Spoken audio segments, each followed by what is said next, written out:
Good evening, everybody. Welcome to Wicked Truths and F-Bombs. Hey, Amy. My microphone was off. Hey, everybody. Good to see you again. Yeah, definitely good to be back on here. It's been a crazy week. We have some exciting, I don't want to say exciting, that's the wrong word. We have some updates tonight in the missing Kelley Brannon case. And we have some people who are going to join us online on the live. You want to give a recap, Amy, for anybody who's new here? Sure. So on on or about mid-July, Kelley Brannon and Eddie Emerson had decided to move from Gainesville to Detroit, and they packed up their two vehicles, all their belongings, and their pets, and started on their journey. And about an hour and a half down the road, Eddie's truck broke down. They were stuck in Live Oak, Florida for a couple of days. And they happened to, on I believe the third day, check into a motel. They had other accommodations earlier. And that night, Eddie and Kelley got into an argument. Kelley had been drinking. There was a lot of back and forth verbally, via text, what have you. And Eddie fell asleep, and the next morning when he woke up, he had a voicemail on his phone saying that she didn't want to do her plans with him anymore, and she was getting into a car. And that is the last we ever saw of Kelley Brannon. So we spoke exclusively to Eddie, her boyfriend, last week. But it's important that we see how her friends view this story, because we've really only had, in all fairness, Eddie's perspective. We had a lot of feedback from you all in the chat, your thoughts and opinions. And so I hope this will help you reevaluate and reshape and think a little bit harder about everything we've heard. There are some updates. Eddie is aware that we're doing this, and he will join us later. And so tonight, I believe the first person we're going to be talking to is someone named Marvo, who was in a band with Kelley.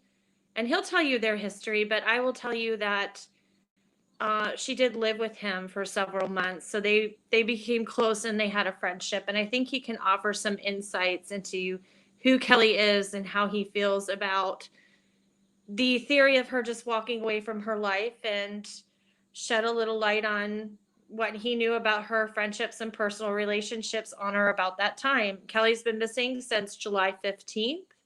She needs to be found. And that is the purpose of tonight's program, to bring awareness. Yeah, I think you summed it up pretty well there. We'll go ahead and we'll just go ahead and add Marvo and let him give us a little background on Kelley. So let me get him added in here, and we will welcome him to the show. Hi. Hey, Marvo, how are you? I'm good. How are you?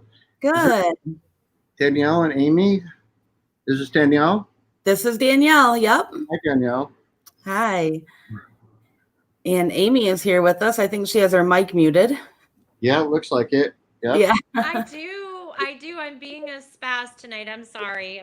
That's okay. When we have more than one, when it's more than the two of us, we try to mute in between. So I will do that. Good to have you. Thank you for being here. Thank you for having me. Absolutely. Do you want to go ahead and start? I know we talked previously, and we've kind of been in contact over the past couple of days, and there's been some messages exchanged as well. But if you would kind of pretend like it's the first time we ever talked, and tell us about your friendship with Kelley, and what you know about the other relationships in her life, and how you feel about, other than being devastated, the circumstances of her being missing. Sure. Okay. At the beginning, I'd like to say that I want to be clear that I mainly want to talk about what I know about Eddie and Kelley's relationship. I don't want to speculate too much about anything past when they left when they left Gainesville. Although, of course, I might speculate a little, but I want things to kind of be based on what I knew about them and their relationship. So I want to make that kind of clear that I don't want to make a whole lot of speculation about that sounds fine. We like to deal in facts. I mean, sometimes just because of the nature of it, we do have to speculate a little bit, but you tell your truth and okay, we're all ears. Okay, so I'm gonna and I haven't really prepared anything. I'm just kind of gonna go off the top of my head, so that just so it doesn't sound too scripted. I don't want to sound too scripted on this. So when I first met Kelley and Eddie at the same time, was at Hardback Cafe in Gainesville here, and I didn't know at the time they had a relationship. I found that out later, and I'll get to that. But Kelley had played a show. I was like, she's an excellent artist. Maybe not the best musician, but she's a great artist, for sure. And she has a lot of energy. She was really exciting to watch.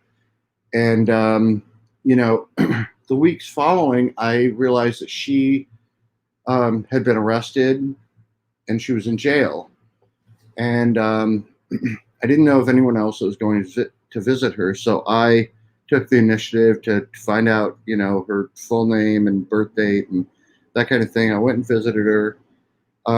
She said that Eddie had visited her in jail and that they had gotten into a fight there at the jail when he came and visited her. And according to Eddie, they had broken up. And, well, that I found out, next day or whatever. But I told her, if you've got no place else to go when you get out, let me know. I've got a floor you can crash on. A lot of people, bands and, different individuals have came and crashed on my floor. That wasn't a big deal. So when she got out of jail, she came and stayed at my house, and she stayed here. She stayed here for a few months before.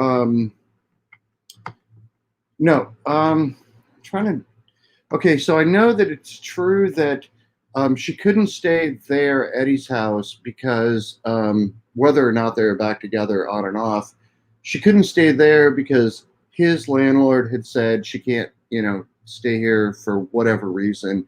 And so she stayed here most of the time. And so she'd kind of go from between here and there. Usually when they'd get into a fight or something, then she'd turn back up here. That happened quite a few times. I don't know how in depth you want me to get at this point with like their relationship and stuff. Like,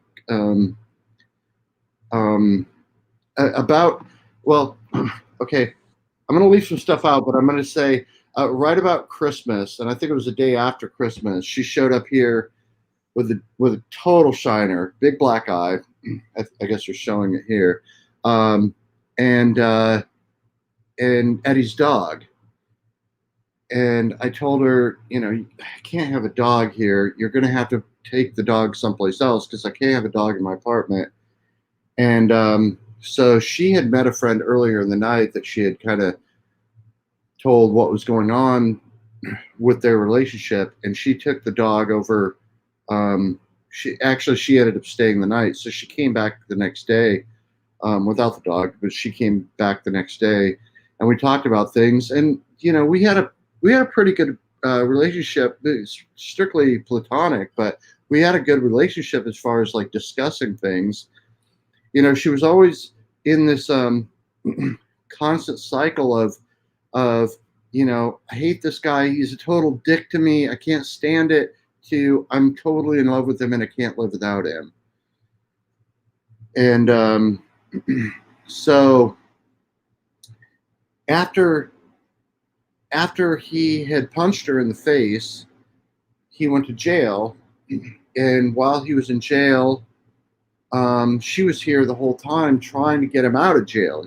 She was like, calling the DA or calling the courts and the judge and whoever she'd get on the phone with and say, he doesn't belong in jail. If I'm the victim, that I'm telling you not to press charges. And they said, well, it doesn't work like that. I tried explaining that to her, and I said, why do you want to get back with him? What's going to happen next? What is going to be the next thing that he does to you? And she didn't want to listen to that type of thing. And they ended up getting back together, and in the meantime, Eddie had been completely ostracized from our community. People didn't like him. And then, because Kelley begged and pleaded, like, please let Eddie come back around. Please, let him, be back in your good graces. There were some people, and actually quite a lot of people said, okay, like, let him come back. And he came back to the club, and he was around, and we, in fact, Eddie and him, or Eddie and me, like, we kind of remained friends to a point where I said, all right, well, I love it. I love Kelley, and I love you. And so I don't know what else to do. And, and from there, Eddie and I were close enough, I guess. I mean, maybe not the best of friends, but we were close enough. If I can backtrack a little, before she went to jail, there was times when she'd show up at my house and she'd have a big burn from his exhaust pipe from where he would try to throw her off the scooter. They'd get into a fight coming back from, I don't know, Taco Bell or wherever they had been. And, I remember one instance in particular where he had tried to try to shake her off the computer or off the scooter. She wouldn't get off. And so he threw her belongings, her cell phone and all of her stuff all over the side of the road. And I had to go back the next morning. She was on her way to work. She couldn't go back over there and look for it. So I went over there and searched around the bushes until I found it. And then, another time she showed up with a handprint on her arm, where you could actually see the fingerprints in her arm.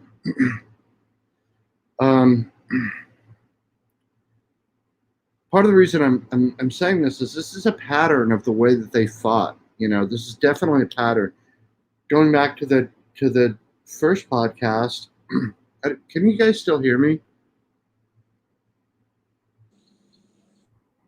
Yes, we can hear you. Or just okay.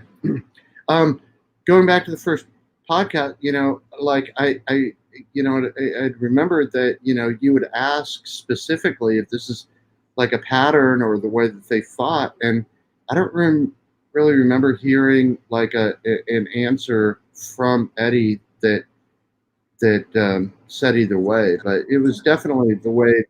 It was definitely, and let me also say this. Kelley was also, she's okay. When I want to say Kelley is crazy, but I don't mean to say, I don't mean to for that to imply mental issues, although we'll get to that later. But she was like, she was very she was very high strung. I know that when she fought, she could say very hurtful things. She did to me also. She wasn't like, by any means any innocent dove, but at the same time, I never knew her to, I never saw her strike out at anyone. Yeah, she might have struck out at Eddie. I don't know, but she didn't deserve any of that violence that I witnessed anyway. That I witnessed the the aftermath of. So, when I hear Eddie say things like the last thing that he said to her was "bye, cunt," and then it just really hurts that because I mean I did care about her. Her and I didn't really end things when she left on very friendly terms, but I absolutely care about her. Yeah, So I know you do. I know you do. And that's why you're here right now. And we appreciate you sharing another side of the story. yeah, Kelley isn't here to advocate for herself. right. And it's important that we're not biased. I mean, the ultimate goal is to find Kelley and to get awareness, but understanding her relationship with Eddie is important as well. So maybe you can talk a little bit about they're asking in the chat if she does have any mental illness. I will remind you all that she did have a diagnosis for PTSD, but she did have some other issues in her life that she dealt with. And do you feel comfortable discussing that? Sure. One thing that while she was staying with me, from about the time, from about the, I don't know if it was like it wouldn't have been immediately after she started staying with me, but pretty soon after she was staying with me, and even after like her and Eddie like had stayed together, and she's like back and forth, and like I started to notice kind of a pattern of that she would deal with like almost like a monthly thing, which you know, which I we would kind of joke about, oh, this is PMS, but then I was, but things would get way beyond what PMS would be. And so I said, her and I would sit down and have like pretty good discussions at night about the way things are going in her life. I mean, I don't know if she really even knew very much about my life, um, but I said, Kelley, like I noticed that last month you had kind of the same issue. So maybe if we just mark on a calendar, like when these things are occurring, maybe we can kind of get to the bottom of it. And she agreed to that. She was very open with that. And so we marked on a calendar. Then the next month, same type of thing happens. And then we say, wow, that's kind of a coincidence. And the next month, then I suggested, or maybe she suggested, I said, why don't you go to Meridian and see what's going on? See if you can talk about this kind of thing. And sure enough, there's a condition called PMDD, and along with her PTSD, they put her on medication. Now I don't remember if it was Paxil that they put her on. But they put her on a medication that she didn't like taking, and she almost immediately went off of that medication. And I want to say that it was, I want to say that it might have been, man, time gets funky about right around here. I think it was around March that she stopped taking her medication for that. But then, the middle of March, we run into the exact same thing, and it's something, someone else brought up that I hadn't really considered it, but yeah, say, right around the middle of March, and then someone, someone, oh, so someone brought up that this incident had happened around the middle of the month, which I thought was real. Oh, she hates that picture. She does not like that picture.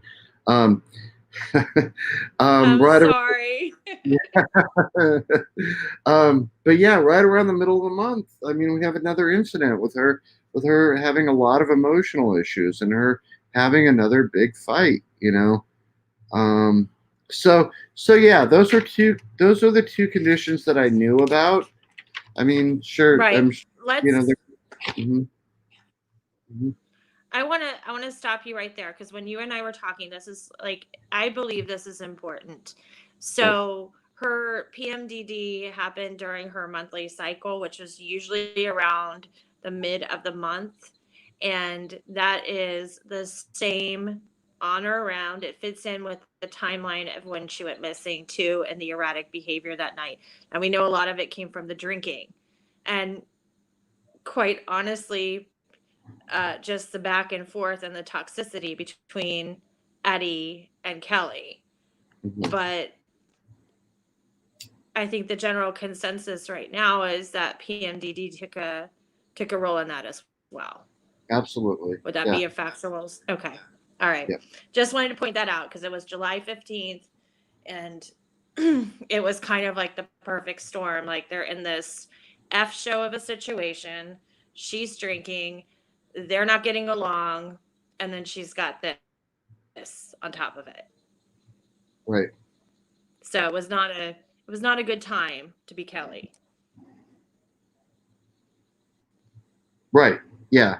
And one reason why that's kind of notable is, and I think there would have been a lot of witnesses for this, is that my friend, one of my friends, Michelle, and I were planning this showcase for the hardback, and I know that we had a meeting on or around the 7th, I think, of March, and this is what I was thinking about the March date, was that was that Kelley got upset. I mean, usually, not, I should say it's usually upset, but I mean, Kelley got very upset and she was misunderstanding why she wasn't on the show.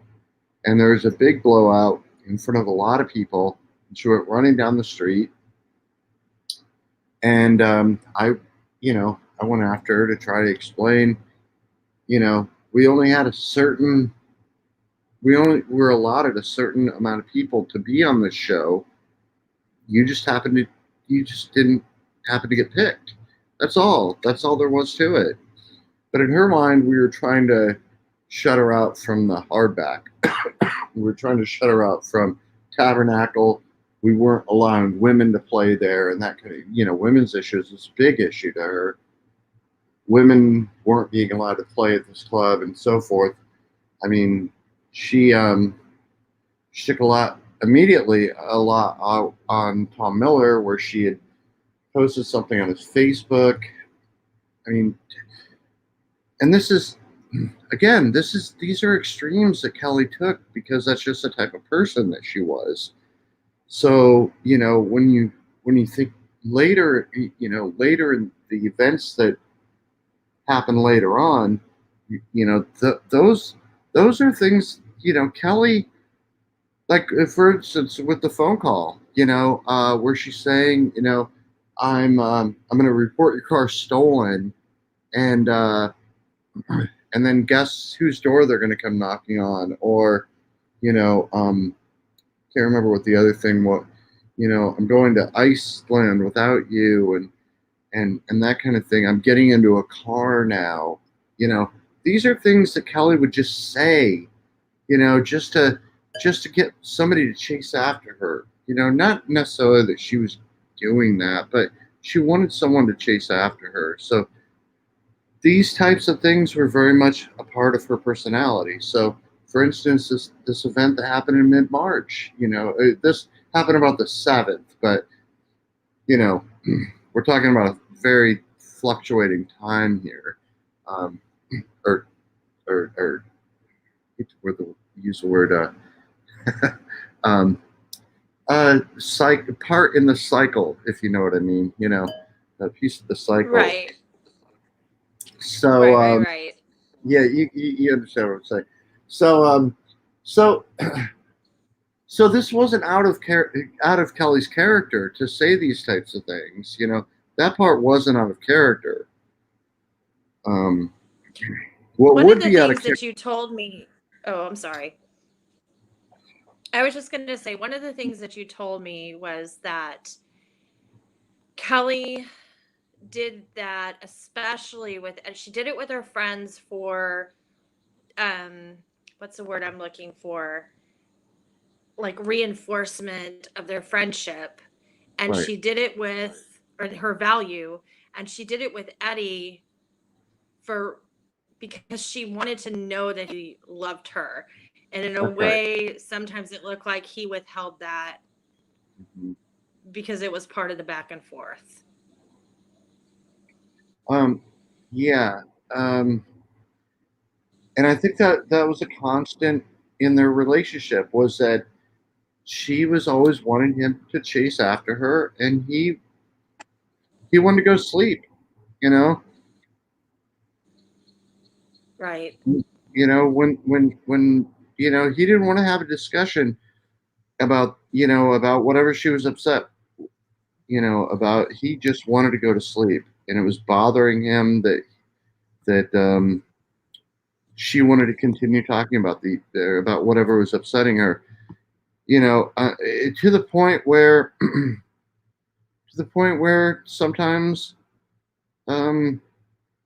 they would call me at 3 in the morning, or at least Kelley would call me and go, "Can you just come over here and help us mediate that, just be a mediator and help us discuss this, because he's saying this, I'm saying this, and we just can't get past this. It's just going round and round and round, and he just wants to go to sleep, and I want to talk about this." And so I'd be like, "Okay, I'll be right there." I'd go over there, and I'd go in the little shack, and where Eddie was staying at the time, and we'd have a discussion about it. Now again, she wasn't even supposed to be there. Eddie's landlord had said she can't be here. So when she would want to have an argument and get loud, she'd get louder and louder and louder, and Eddie would be like, "Shut the fuck up, get the fuck out, you can't, you're not even supposed to be here." To the point, like, she'd be like, "No, I'm not leaving," and it would just explode. It would just explode. So that's part of the reason why they would both agree, yes, let him come over here, we'll have a peaceful discussion, we'll be quiet, and we can talk about this, so so that you'll shut the fuck up and I can finally go to sleep. Right. So not that it's important, like of major importance in Kelley being missing, but just to clarify for the chat, why wasn't Kelley allowed to be at that house? What was the reason? And maybe you can share with, because it just kind of gives insight onto stuff, what eventually happened with that place and how they vacated it. Okay, so that's two different things. Is that a separate place? Okay, so Kelley wasn't, is this correct? Kelley wasn't allowed to be there because she had been arrested and the landlord no longer wanted her as a resident. Is that correct?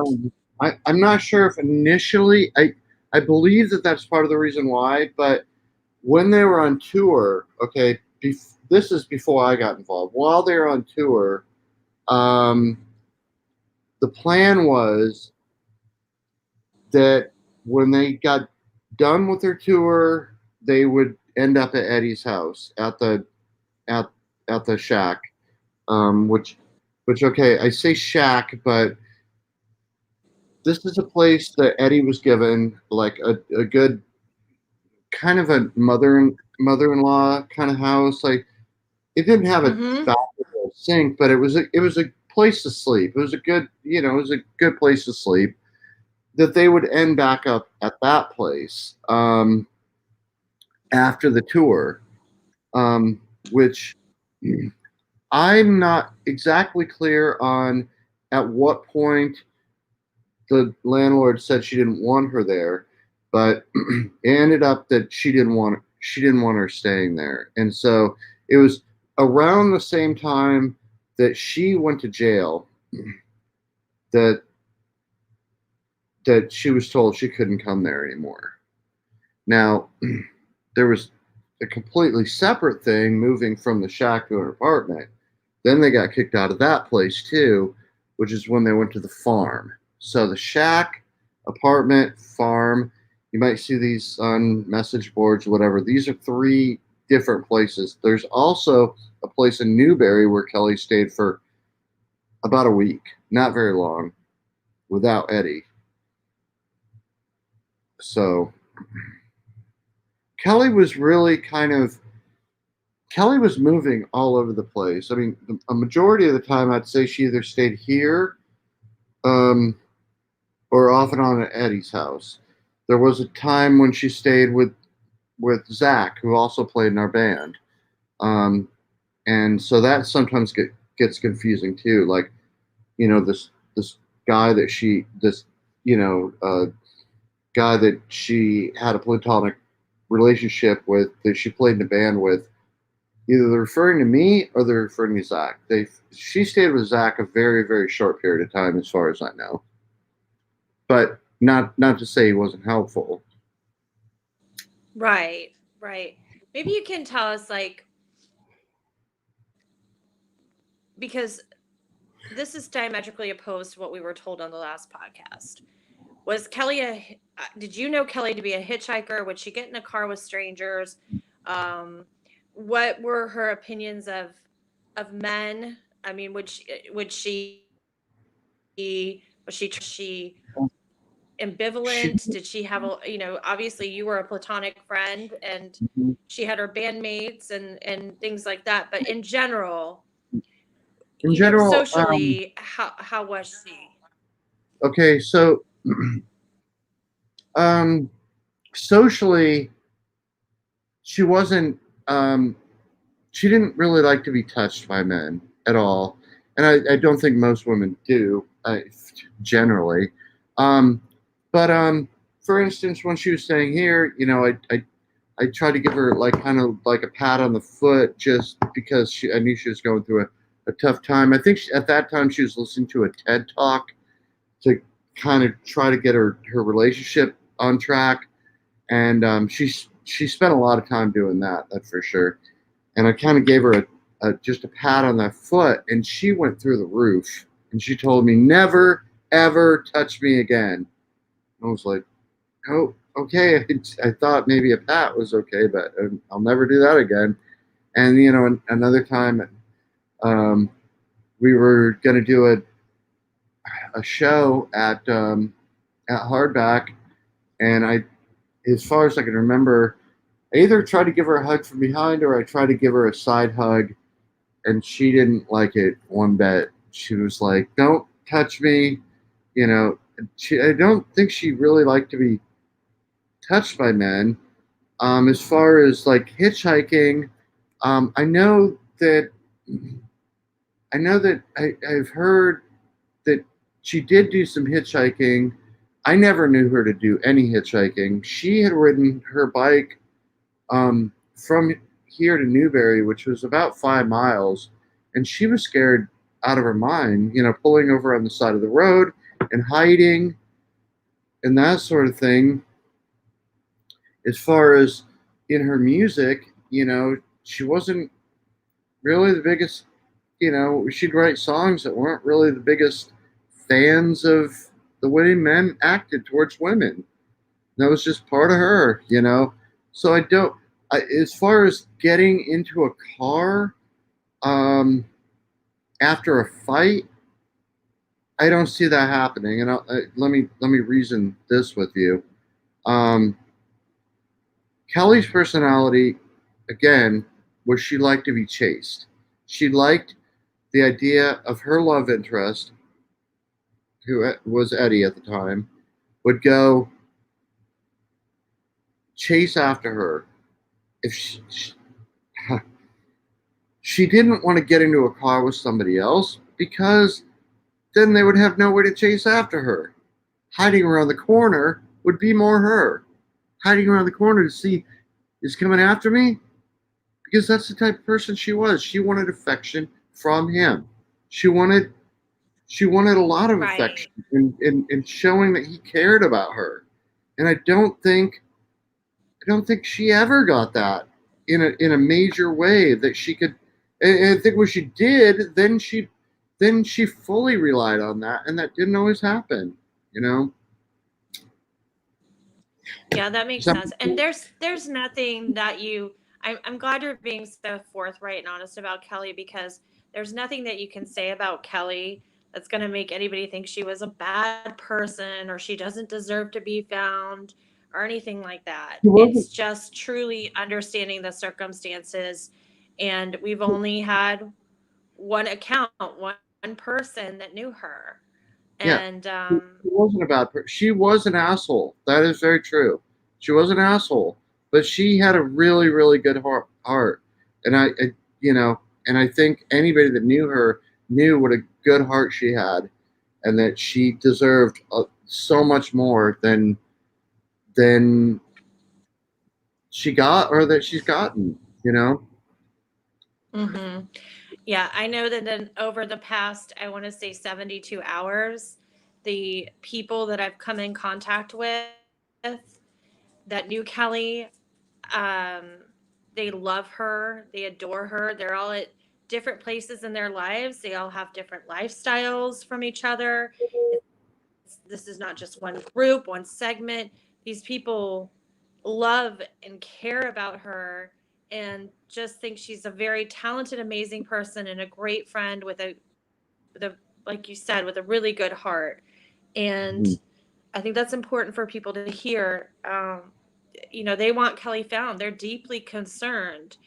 I have heard that they can't imagine her walking away like this. That Mhm. it's not even a consideration, which Yeah. adds to their worry. And she's never out of contact with people. I know I saw something the other day where one of her friends happened to be overseas for a while and they were still emailing and sharing important parts of their life with each other, deep parts of their life with each other, without having seen each other in a very long time. She maintained friendships and fostered them. And so for her to give up that is not really on the table for anyone that I have spoken to, at least. Yeah. Yeah. I don't. In fact, I'm really for a long time. You know, I think a lot of people, um, wanted to kind of have this idea that, it's very hopeful that she was going to turn back up. But if we're thinking about this honestly and we're talking about this honestly, she would have reached out to somebody. I really feel like she would have. There, there's good friends that she's had for a really long time that know her a lot better than I do, that I think that she would have reached out to, and even friends that she confided in while she was here in Gainesville, and especially her mother. She would have been in contact with. She wouldn't have walked away. And if I could say one more thing here, that I'd like to say about Eddie. Um, I don't want to. I don't want to. I don't want to necessarily say that Eddie is guilty of anything. I don't know that he is.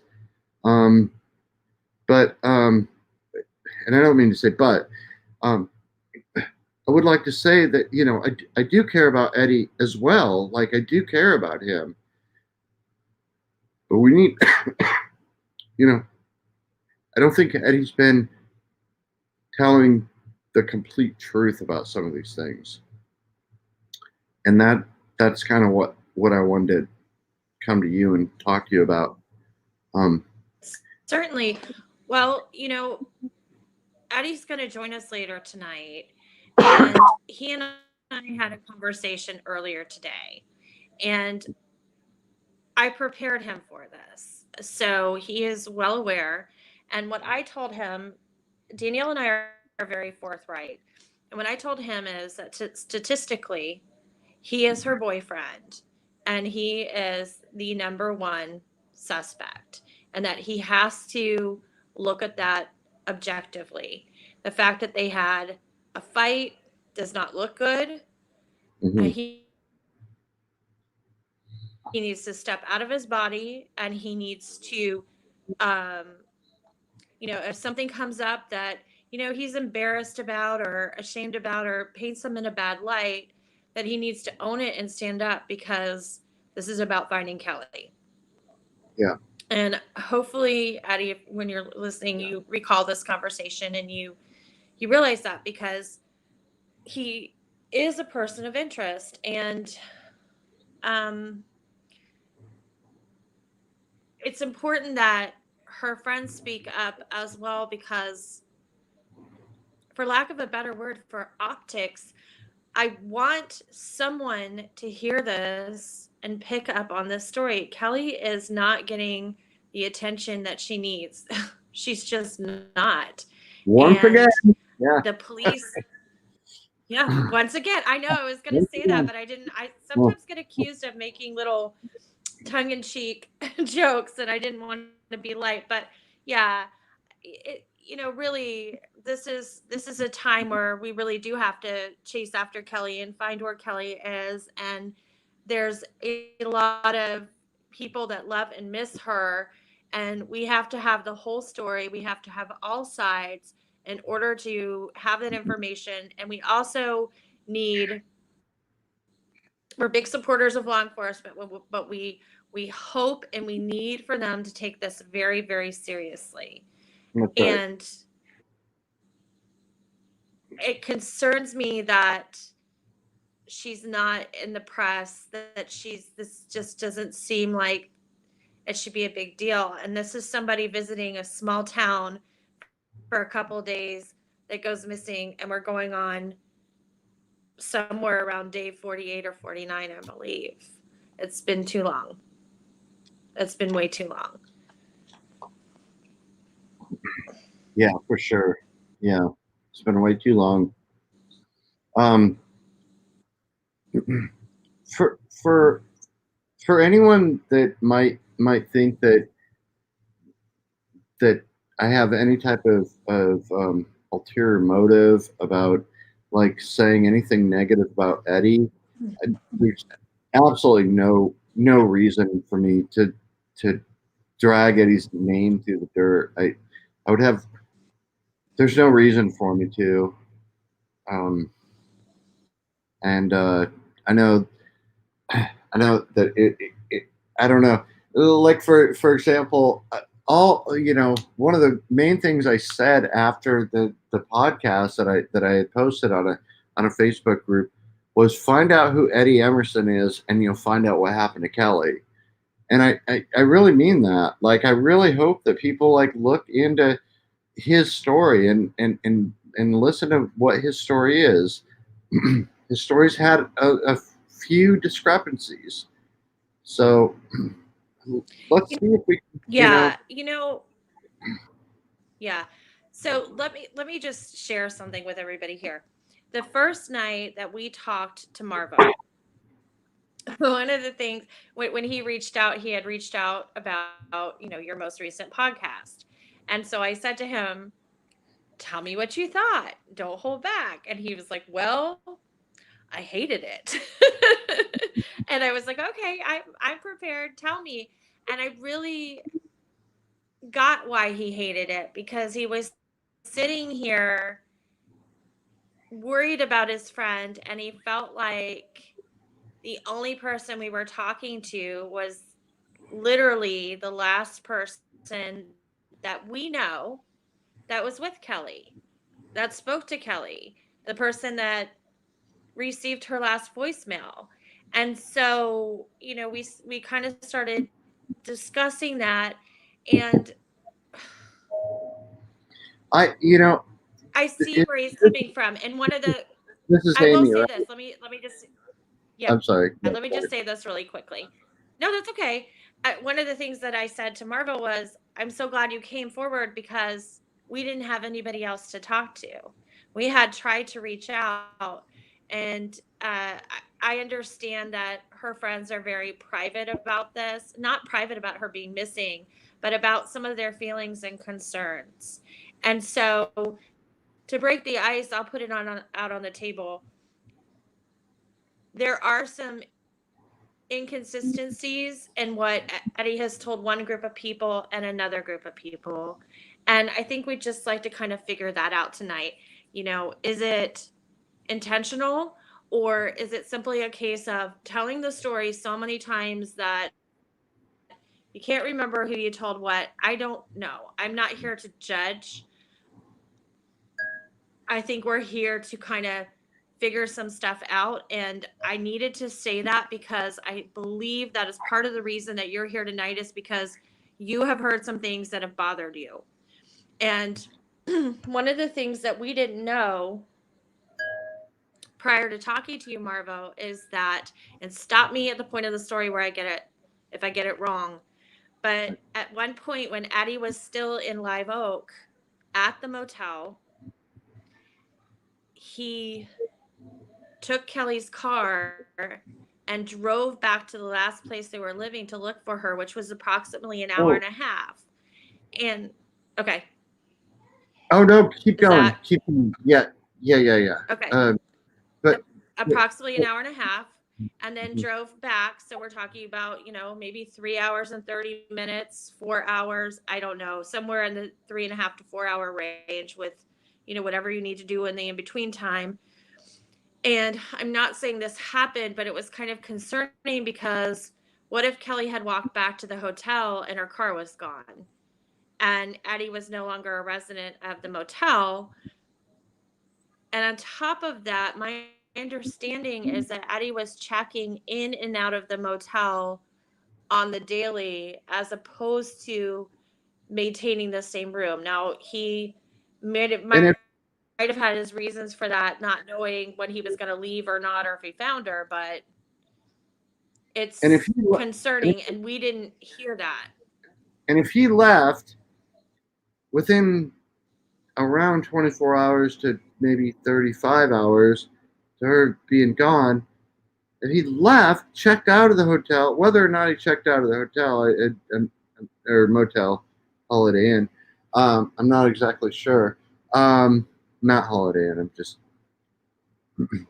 terrible sense of humor. But if he left, You're fine. You're fine. if he left, she doesn't remember. She doesn't have her bank card. She doesn't have the keys. She doesn't have the keys to the room or the keys to the. He must have taken her car, but she has nothing. She has no money and no key to any room. Whether or not he checked out, I don't know. But what is she supposed to do while he's gone? Right. Checking at the farm to see if she's there. It doesn't make sense, and it's not. Right. I don't know. Well, yeah. and it's also important, and Addie, we're gonna let you, not let you. We don't let people do things, but you will have a chance to respond, and you deserve a chance to respond. But it's my understanding that there's nobody that can corroborate where he actually went. So there wasn't anybody else at the farm that day. I understand that we never know what we're going to do when we're in those situations. It's hard when you're not standing in somebody else's shoes. And No, we're not, we're not playing a blame game, but that's right. but that was something that was not, he was not forthright with us. And I heard that from you, and I was kind of shocked. That's right. Okay, so getting back on topic, yes, when you and I originally talked, yeah, we brought up the hotel motel holiday, and that's why I made a joke about it. But but yes, that's absolutely right. There was a lot of things that I was like, wait a minute, I've never heard. I had never heard about this JR person before.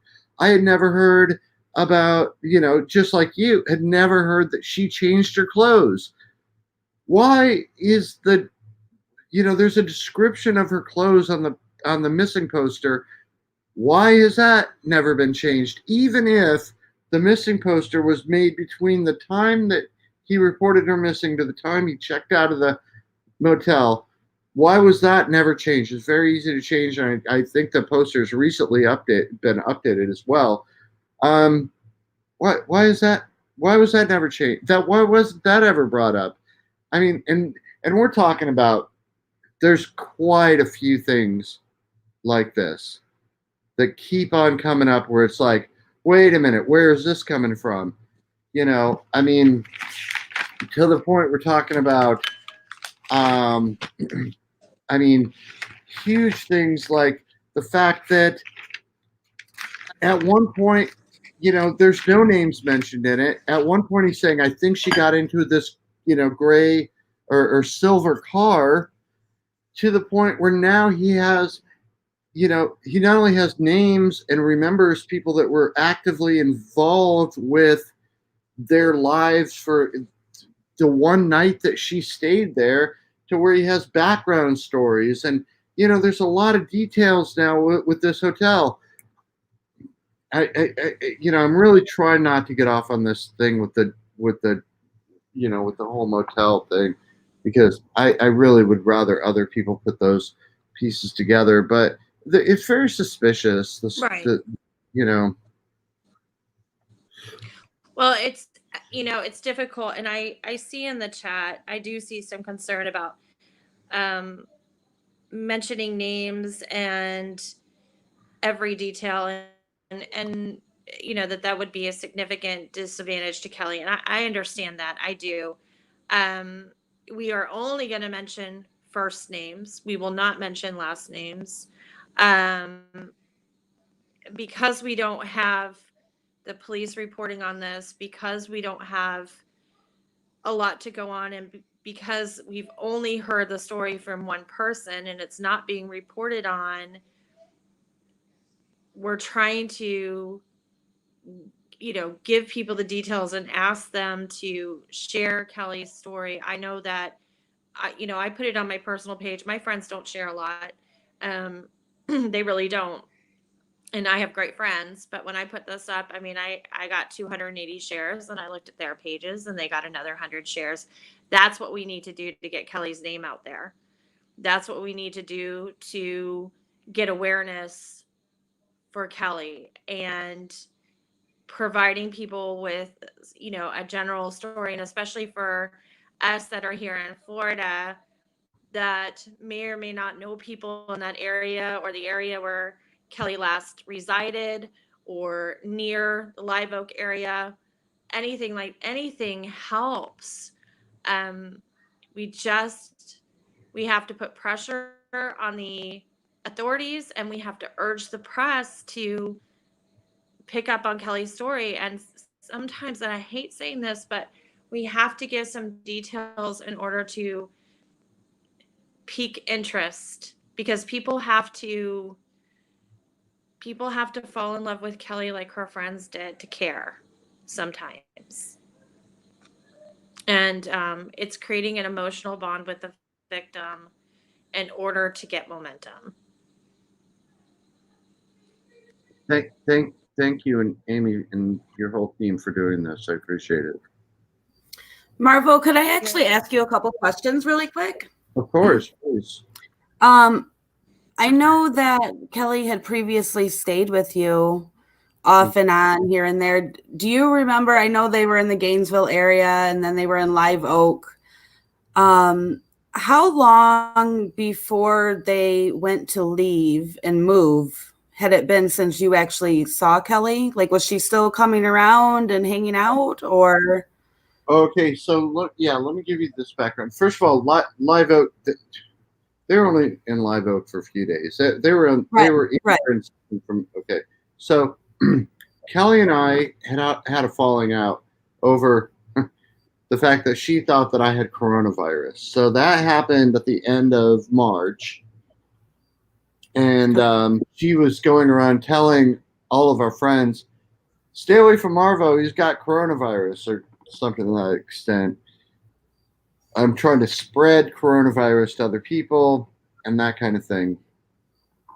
So when, like, I had gone to like out back of the hardback, and I met a couple friends, they ran away from me, and I was so pissed about it that they had like run from me because they thought, because of what Kelley had said, that I had coronavirus, that I got pissed at her.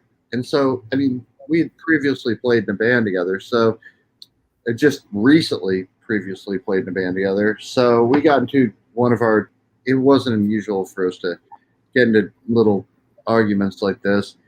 And I was like, I never want to talk to you again. She was like, I never want to talk to you again. So she had blocked me, or I had blocked her, one or the other, so that one of us couldn't access the band, our band camp. So one of us couldn't access it. And it was so stupid. It was just like, it was a petty thing. And then okay, so that was at the end of March. At the beginning of April was Eddie's birthday. And they had been out like working on the van, Kelley's van out front, and we kind of did, like she was like, please make up with me, please, let's be friends, and finally I was like, you know what, all right, let's be friends. We did the whole elbow bump thing, and but she never unblocked me from Facebook, so that was the last time. April 3rd was the last time that I actually saw her, or had any contact with her at all. And Okay. And I, to tell you the truth, like, she was such a pain in the ass sometimes that I was just like, whatever, I mean, Right. I'm absolutely truthful. Like, I'm telling you, she was an asshole. She really was. And I'm trying to say that in the kindest way possible. No, I totally get it. I Yeah, get it. I'm So sure she said the same thing about me, would it be fair to say, how you say that, she could be an asshole and you were kind of like, when you wouldn't, talk, or she'd get mad at you, that's possibly how Eddie felt that night as well? No, because I would think that would be different, because, if we're talking about the night at the Live Oak, Yeah. this girl's absolutely pleading for this man to come down and show her attention. And she's like, I mean, you could tell that she did not, I mean, think about it. We're talking about 3 or 4 hours. He was upstairs in the room. This is what he's telling us. 3 or 4 hours, he's upstairs in the room while she's down in a parking lot with strangers crying and being upset, or sitting on the steps even by herself and drinking and being upset. And the only time you come out to try and take care of her, all you do is take her keys away from her. You don't grab her, but around the shoulders and go, come on, let's go upstairs. You let her blow off steam? No way. Because Right. friends can do that. Friends can go, you know what? You go over there and just do your thing. But, when it's your chick, you go take care of your girl. You go, what can I do for it? I mean, throughout their whole relationship, he didn't do that. Yeah. So even this after, this is the pattern. Yeah, maybe me can, I can go, yeah, she's an asshole and whatever. Like, eventually, maybe, possibly, she's going to call me and go, we had a cool band together and we had a good time together and let's do another band or whatever. But this ain't my chick, this ain't my girl that you're supposed to be looking out for, or your partner, or your significant other. This is somebody that they're counting on you to take care of them. Not this, I'm not going to name names, but this person these random people in this parking lot at a motel that you just showed up to that night. Do you understand what I'm saying? Yeah, no, I completely see where you're coming from. Do you happen to know, after the assault in December, I know you said you were speaking to her, and the last time you spoke to her was April. So after the altercation between her and Eddie in December, Right. do you know if the pattern of abuse changed? Did she speak about any more physical abuse, or did she say that Eddie would try to not engage with her when they were arguing? Yeah. Okay. So that's a good question. I'm glad you asked that, because I think that Eddie did change in that aspect. I think he did make a real effort to change. As far as I know, I'm not sure if they went to counseling together, but I know that they communicated a little bit better after that, and um, that the things had kind of, like, as far as what I knew about the violence in the relationship, did change. Okay. But at the same time, like I said, I mean, I would have to go over and mediate fights. She would have to show up here certain nights, but that's not to say that there was violence. I don't know that to be true. I know that they argued a lot, and sometimes, and I know, like, Eddie would lock her out of the out of the out of the shed, or whatever they're calling it, the shack or whatever. He would lock her out, and she would show up here. But I think that's what, that's what I was trying to figure out, is even if there wasn't physical abuse, there was still a volatile situation going on there. So, okay, so the first maybe month that he got out, I would say it was at least a month. He had to wear an ankle bracelet, so he wasn't supposed to be around her. And so they, from what I heard, they met up. They had ran into each other on the street or at a gas station, and they had ran into each other. And of course, being the people that they are, they couldn't stay away from each other. So they started seeing each other again, but they were seeing each other for a while in secret, because Kelley knew that Eddie wasn't we didn't want him around.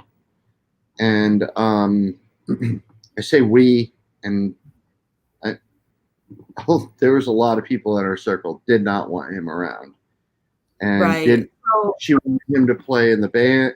She wanted him to play in the band again. I was like, I'll quit. Zach was like, I'll quit. We had kind of had a pact with our drummer at the time that said, if Eddie comes back, we're going to quit. I mean, and it wasn't so much to do with Eddie, but the fact that he had punched our friend in the face. I mean, that was the main thing. Like, yeah, we can make up and kiss up and whatever, but the fact of the matter is, he punched her in the face, and you can't go back from that. And so they saw each other in secret. Yeah. And I think the point that and you clarified this for me, you helped me get a better grasp on this, is that even though they weren't physically fighting, you said you had to, like, break up arguments and stuff. So the pattern between them was still that Eddie would still engage in arguing with her. So it would be out of character for him not to go down and check on her on the steps that night. Is that? It would be, like, say it again. It would be out of character for him not to check on her that night on July 15th. Right, I'm with you. It wouldn't be out of character for him to not go out and check. Yes. Okay. He wasn't, like, it wouldn't be very likely for him to really go out and check on her. And check on her. As far as I remember the relationship, he wasn't very much like that. Okay. Okay. Yeah. And I have another question. This is a tough one, and it's just something I noticed. Mhm. I noticed you speak about her in past tense. Is Mhm. that just because do you think she's no Um, longer here, or is that just because we're talking about her and she's physically missing? um, well, a little both, I guess. I don't think she is. I don't think Kelly's still with us, and the reason I say that is because there's a few. Let me name the different reasons why. Um, First of all, Kelly was close to her mom. I knew that. She loved her mom. Second of all, she loved Eddie to death, to the point I don't see going this long without reaching out to Eddie. Another reason is even though Eddie says she didn't use social media a whole lot, she might not have used Facebook a whole lot, but she was very active in using blogs and and making sure that she was known as an artist. Art was very, very important to her. Not being able to put herself out in the art world, I don't see her even going this long without being able to post something to some form of social media. Now, another thing that should be mentioned is that we're not talking about a stupid punk rocker here. We're talking about a woman with, you know, she's got degrees in art and shit. She's a smart woman. I can't ever see her sitting on her hands waiting it out. This is something that she was very passionate about. Whatever medium she was using, she wanted to show the world what was inside of her head.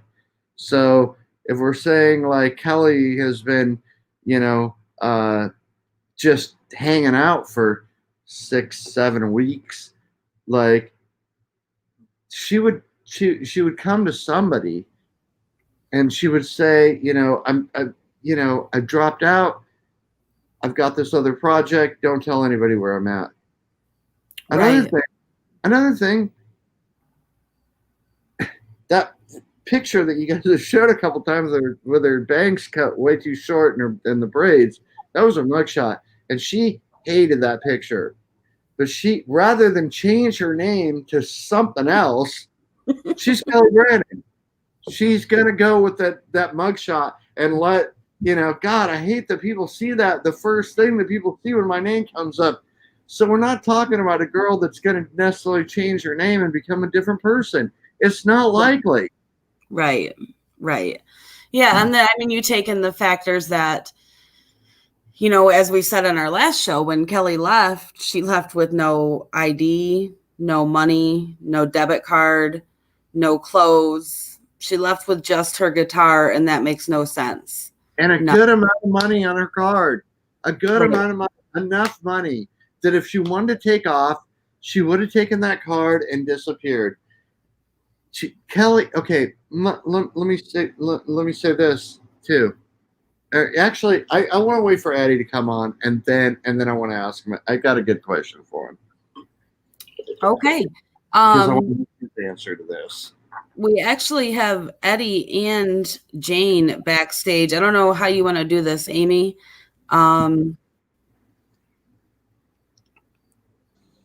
Just let me know.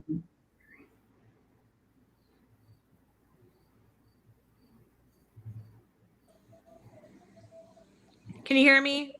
Yes. Yep, I can hear you. Okay, I'm having a little bit of delay on my mic tonight. I don't know why, and I apologize. Let's go ahead and bring Jane on and then we'll add Eddie because Okay. I want to give her her platform as well. And I know that. Yes, go ahead. I want to take a 1 minute bio break.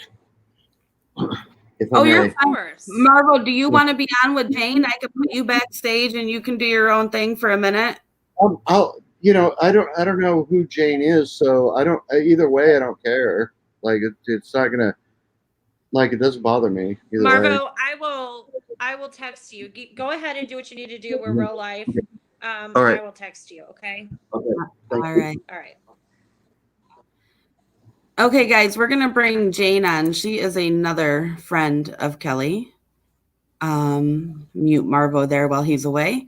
And we're going to bring Jane on and hear what she has to say. And Eddie is waiting back there so patiently. Thank you, Eddie. I know you can hear us, and I appreciate you hanging in there. We're going to bring you on shortly.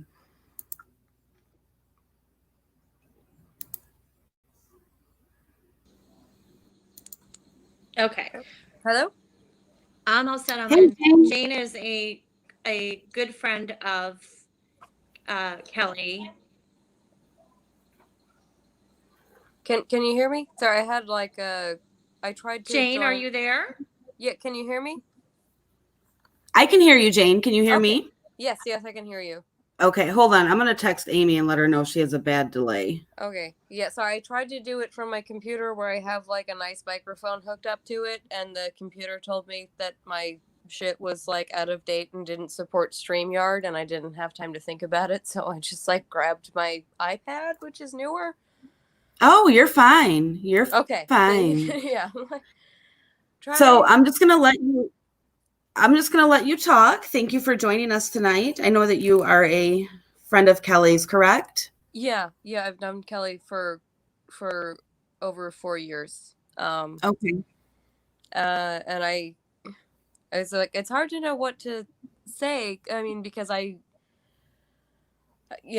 was nowhere near where she was when she went missing. I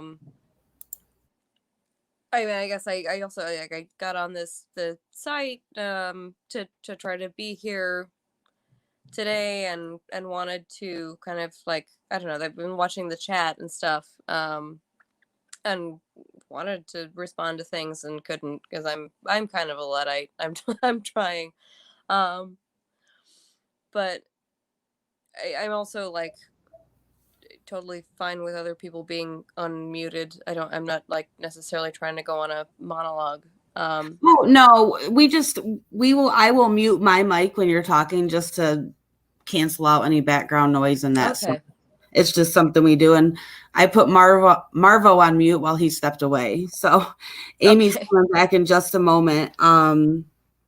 She had a bad connection. So you've known Kelley for 4 years, and you weren't in the area that she went missing from. When No. was the last time you had spoken to Kelley?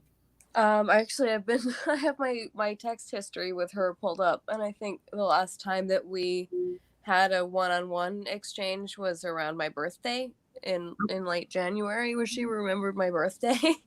Okay. And wished me a happy birthday, and also wished me good luck on a theater thing I was doing at the time. I also, while all of this is happening, I know she's an unconventional person. I was trying to dig through Venmo history and stuff to see if there was anything I could find that might mean anything, and I was her last like Venmo transaction. So I'm probably like outing myself, but Yeah, I actually looked at her Venmo as well, and it looked like it was in the fall of 2019. yeah, when she needed money for gas. Right, So right. this is the thing. This is, oh God, there are so many things about Kelley. She is just like one of the most passionate and principled people that I've ever known. I've never seen anyone. I mean, she lives her values and her principles in action to the point that it, like, frankly can become a little bit annoying. Aw. Because she doesn't she really does her best to live in the world the way she thinks that it should be, Right. which doesn't include like big banks or a lot of social media or like high commerce. You know, she would take like odd jobs and not have a bank account and get paid either in cash or on like PayPal. And she had a PayPal card, but had, you know, Venmo. She had this thing called the DIY bank, where she would get money to either PayPal or Venmo and like send it to friends to take out either in cash or to send to her in PayPal because she had a PayPal card. Like she like really went above and beyond to She sounds like a really survivor and live very, her and like just to live her values of like, no, I Yeah. don't want to participate in big banking. Like I know what it does, and I know that like when you put your money in a big bank, it gets invested without your consent and all kinds of things you might not agree with, and I don't want to do. oh, are you there? Which was like, I mean, I guess sort of simultaneously admirable and frustrating because it inevitably meant that she would come to somebody, you know, to who worked within the systems that she didn't believe in to kind of make her thing work. And I feel like I'm getting off on the wrong foot on this and making it sound like a bad thing. No, not at all. I have very rarely seen a person who is so able to turn an idea into a realized thing. And I mean, sometimes it doesn't come all the way to fruition, but she, you know, like I met her because I was doing like background on a film that she wrote and decided that she was going to make. And we did everything we could to make the film. It didn't end up being fully made. You know, and then she was, I mean, you know, she also like had an idea for a pilot script for a series called Sober Living, where two drunk girls decide to clean up their act, but the only way they think they can do it is by living in a sober house, and they have to disguise themselves as men, and it was fucking hilarious. It sounds funny. You know, she decided that she was really passionate about music. She had never played an instrument before, really, and she just bought one. She was left-handed. Got a left-handed guitar, and I don't even think took lessons. She just had this stuff in her heart. I remember her early versions of her songs were just her kind of talking them, and she played these recordings of her talking them, and she said, I can hear it in my head how it's gonna go. And she turned that into a thing. She was a one-woman band. She bought like a toy drum kit and like played that with one arm and one leg, and then played the guitar with one hand, you know. She was passionate. I mean, and I think one of the reasons that I really latched onto her, and that we were like simpatico, like, you know, our values and our politics were very similar. I mean, she's someone who's like been a vegetarian since she was 9 years old, you know, and then went vegan because vegetarian wasn't far enough, because we you know abuse, like we grind up male chicks and you know the whole thing with veal crates and dairy production and stuff, you know, just would find the most raw distilled root of whatever a belief of hers was and trace it all the way down and live that. well, good for her. Who in action with other people was really is really fearless. And I think we share a lot of values and principles, and where she is not afraid to speak up and advocate for other people, I am more, you know, kind of passive and tend to be kind of shy and an overthinker, and I will overthink myself all the way into inaction. Oh, it's okay. I admire her for living her truth. And so we kind of, I mean, we collaborated together creatively, you know, a fair amount. And sorry. No, you're okay. Don't apologize. she's your friend and you love her, and she's missing. That's And very more than real. that, we talked about ideas, and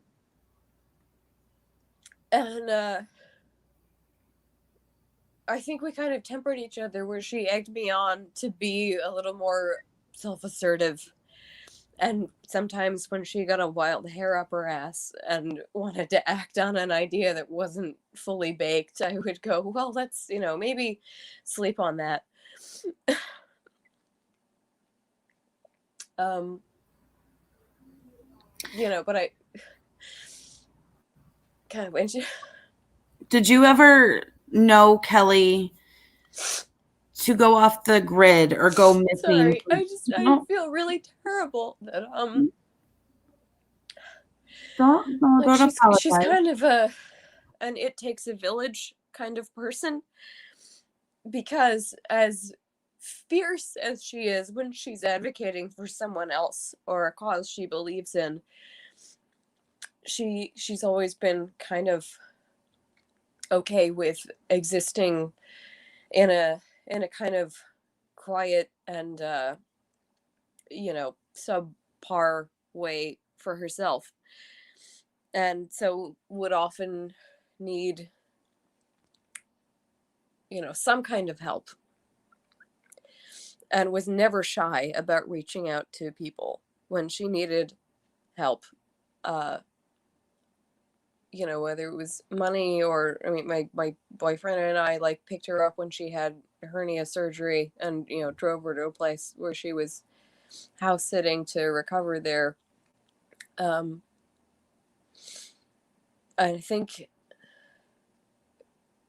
I can only speak for myself as someone who is more on the reserved side. I don't have a ton of really close friendships,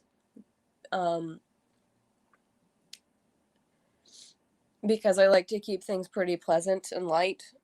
It's more comfortable.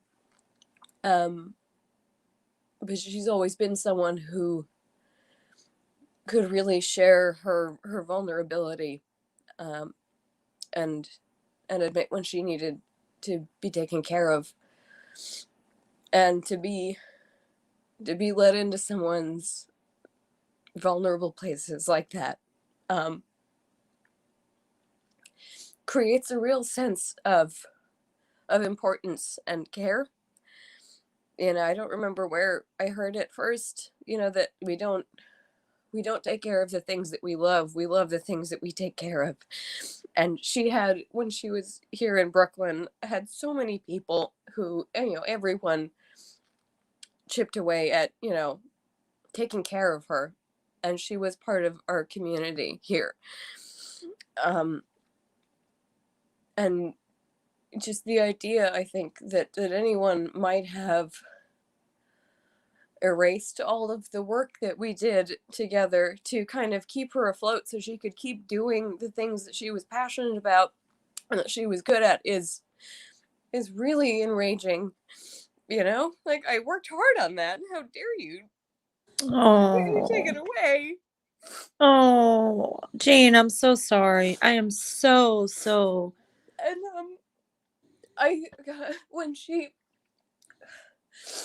when she told us that she was moving to Florida with this guy that was, so I guess sort of the result of having met him on some leg of her one woman army protest band tour thing. None of us knew him. We knew she was excited about it, and I hate myself for this, but I was kind of relieved to have a little physical distance, because sometimes she could ask, for a lot, and I thought, well, and she could be sort of dramatic and a handful, and I thought, okay, well, maybe this will be, good. And I would still send her money from the road whenever she needed it. But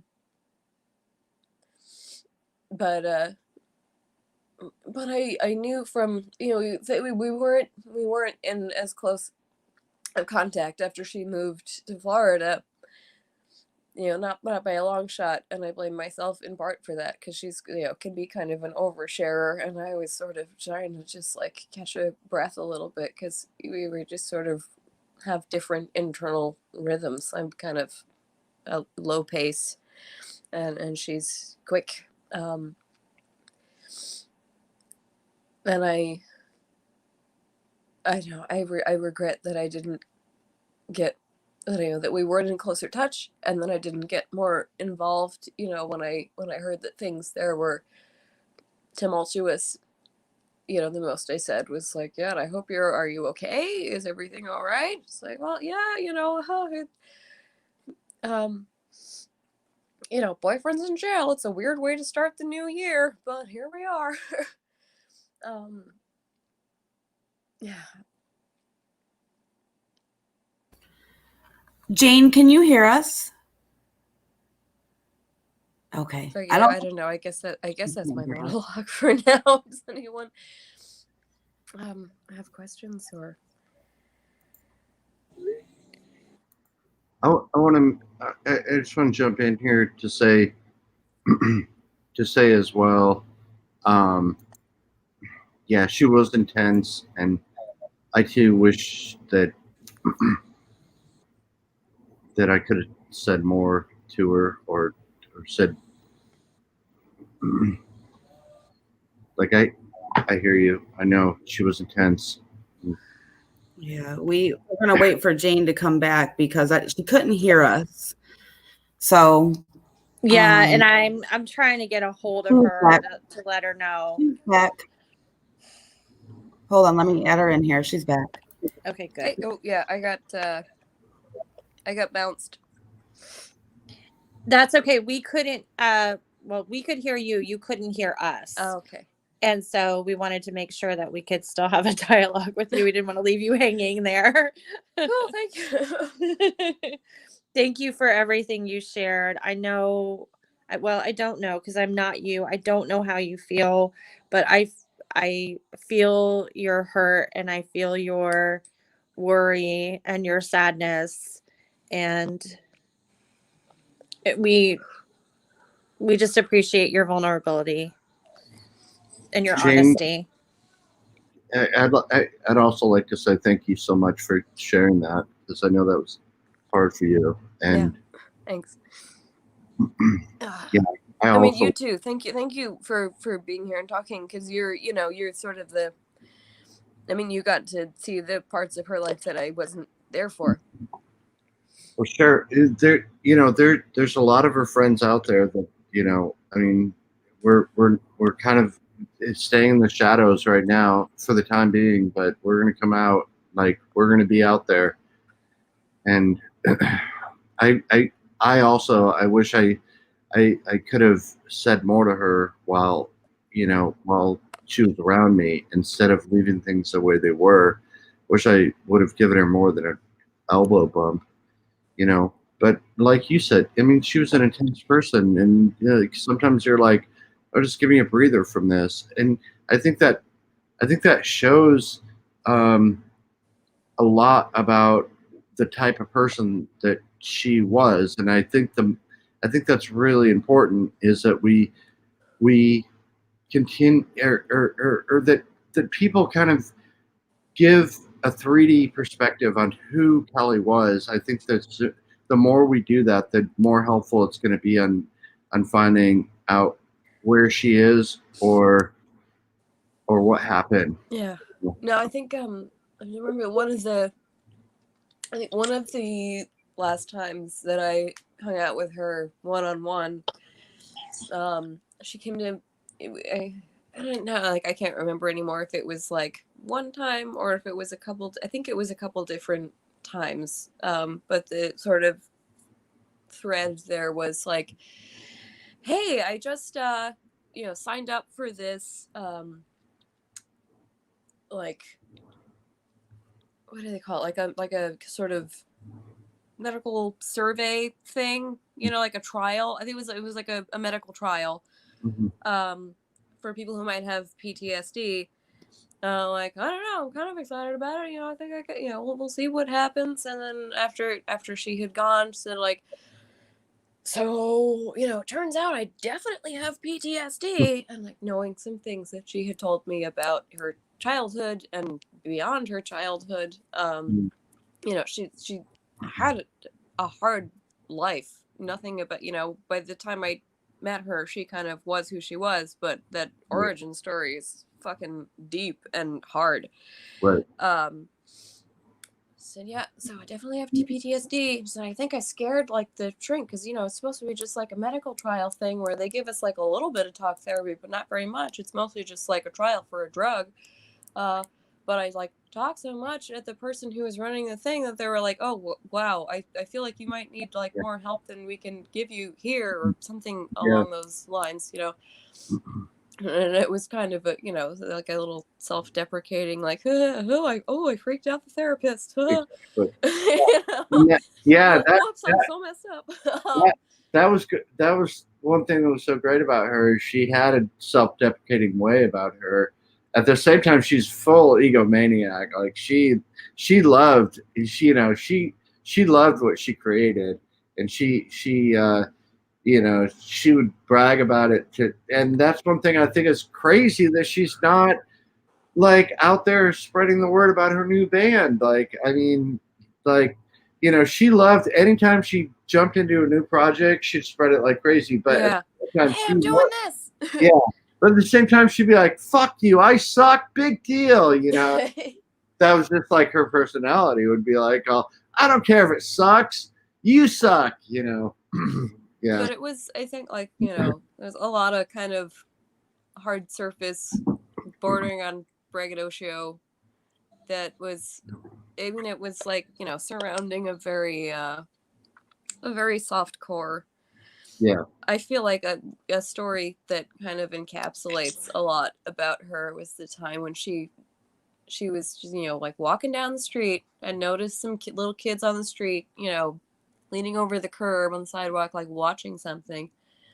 She went over to see what they were looking at, and it was like a juvenile sparrow just kind of flailing around on the curb. And she like found a box. I think she like went into a store somewhere and asked if they had a box. Grabbed a box, put the bird in the box, and derailed her entire day to take it from Brooklyn to the Upper West Side on a train to where there's like a wild bird sanctuary and like recuperation center to like get this juvenile sparrow checked out. And it turned out the bird was blind and like a little dehydrated, but but like otherwise okay. And she like brought it back to her studio that she was living in and just like tried to take care of this blind baby bird for like a week. And she named it Weirfield, I think, after the street that she found him on. And he eventually died, and she was really sad about it. And she made a painting of it, and I think like gave him a proper burial and everything. Like. Of course, because her personality. I mean, or her. I should say, like her political standings that I encountered were always about like, how do we help the people that can't help themselves? How do we always help, or not even people, but always like, how do we help anything that can't help itself, and that's very true. Like she did, that was something that was so important to her, where even sometimes I'd be like, okay, your political ideas are a little out of line here, but she didn't care. She'd just be like, fuck you. Like, I don't care what you think. I know what I think. And, like we'd get into like long arguments about that, but I mean, I think fundamentally as like, an anarchist, she believed in people helping each other. And so she helped the fuck out of anyone that she could. And she also kind of expected people around her to help her when she needed it. And we did. Yeah. Like there was there's a lady I always tried to. Yeah. who would do like barbecue. She lived a couple doors down from this bar where, we hung out a lot. It's where she did her show, Bodega Brews. It was like a monthly storytelling and poetry show. I also had an open mic there that she was a regular at. And she was like, even if she wasn't like reading a piece of hers, she was almost always there as like a cheerleader.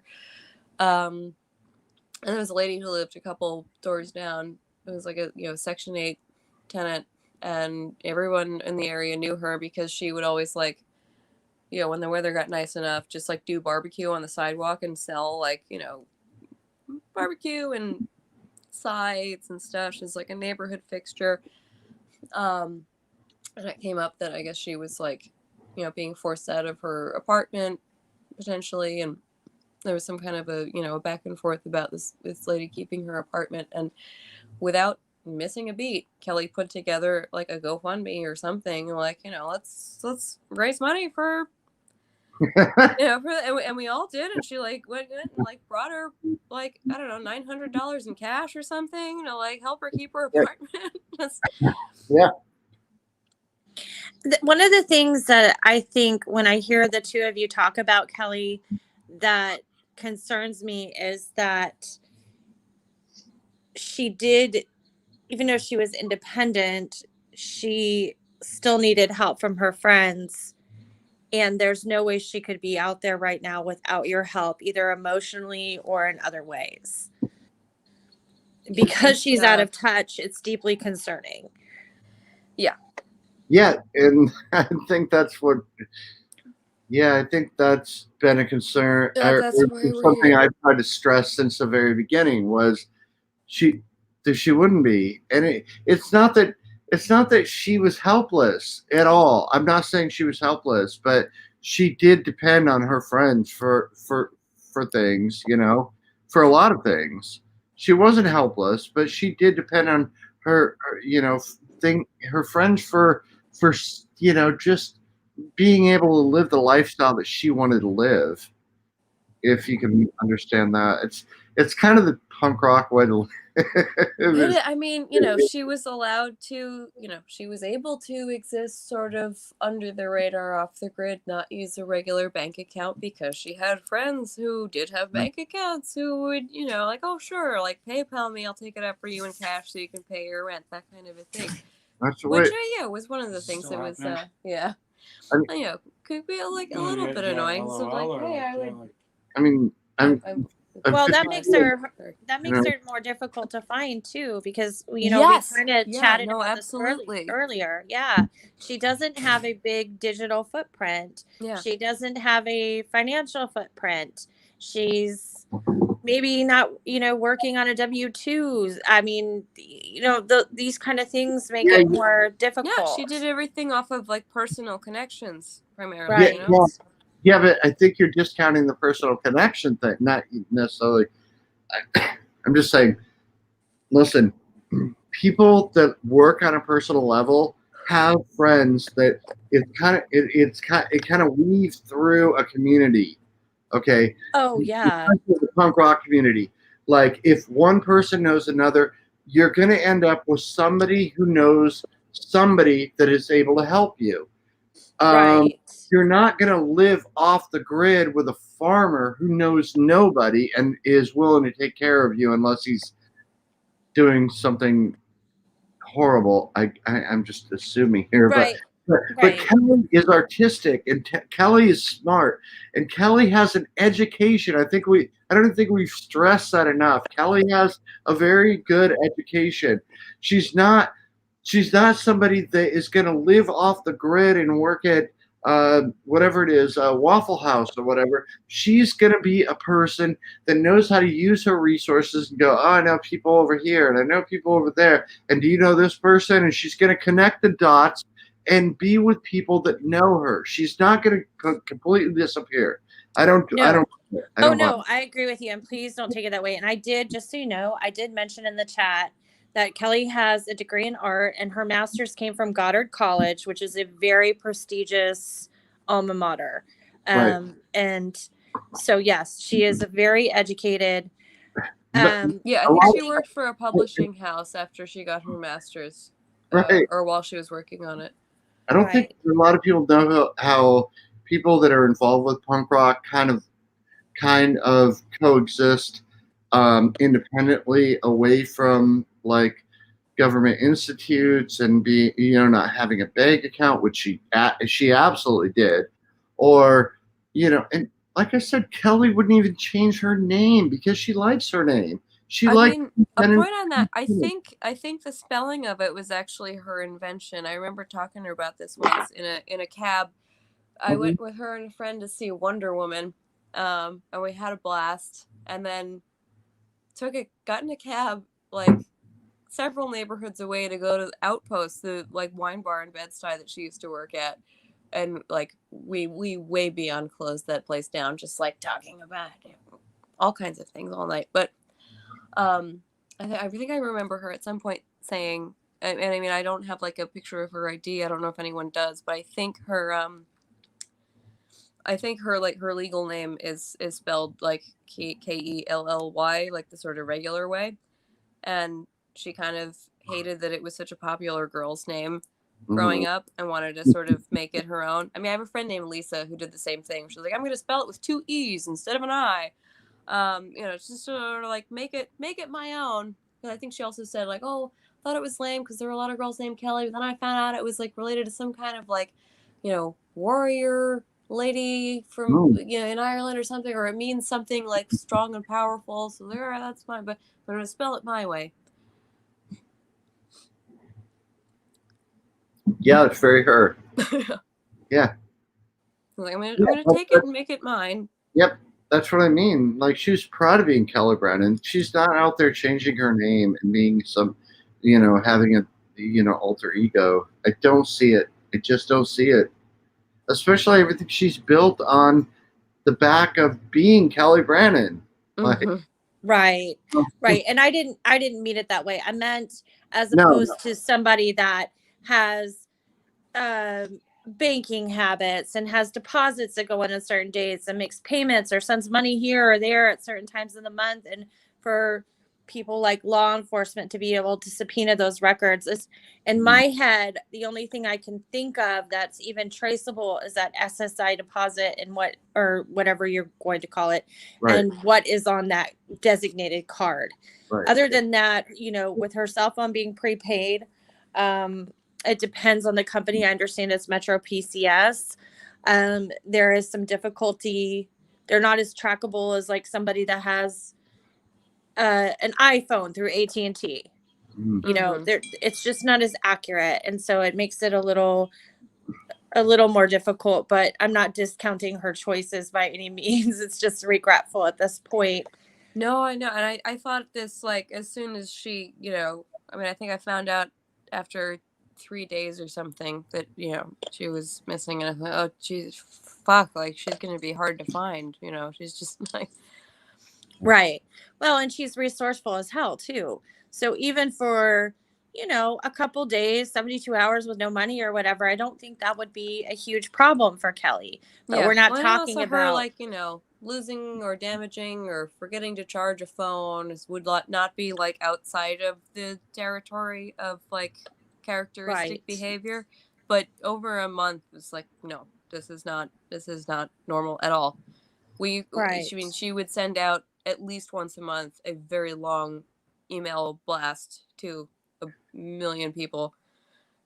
I've heard that. I heard she had a monthly newsletter, and I've seen some people have shared the kind of texts and like messenger posts and stuff, and they were rather, they were very lengthy, and just kind of an update and also like a concern for the person on the other end. It wasn't just about her. It was like, oh, I heard this and I'm excited about this and I wish I was there. And with none of that going on, it's just concerning. Is there anything else you want to add at this point before we... Are we going to run out of time before we talk to Eddie? No, but I was just about to.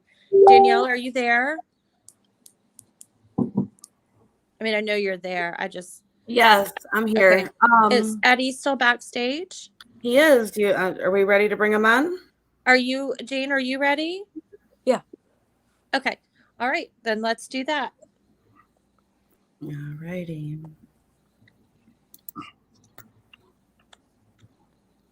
Hi. Hi, Eddie. Thank you for joining us. I know this is probably a little stressful for you, but I appreciate you being here. Yeah, thanks for doing this, and thank you, Jane. Thanks, Marvo, for talking. Oh, you're welcome. Thank you for coming on and talk about those. Of course. So, Eddie, do you have any response to some of the stuff that's been said? I mean, otherwise I can prompt us in the right direction, but I want to give you the opportunity to respond to some of the things that you've heard this evening and maybe some of your concerns. I just don't want to totally give up hope that she's not okay. I absolutely agree that she's not walking around free right now, because she would never not call anybody, and like you guys were saying, there is a chance that she is held captive somewhere, and that means that she can still be rescued. Although I do appreciate all the warm sentiments, and you guys hit the nail on the head about her personality. I mean, I've only known her a year, but it's all true. She's an amazing woman, very educated. She would never leave us all in the dark like this. In response to what Marva was saying, I did go down to Micanopy on July 15th to see if she was there. Came back. I went up to the gas station right at Williston and 441, and then went back down 441, back on 75, back to Live Oak, back to the hotel. Before I went to Micanopy, I spent a good hour, 2 hours looking around Live Oak, asking people. I figured she was just walking. Well, first of all, I thought she was just sleeping in her car or something. I went out and saw that she wasn't in her car. I got the voicemail.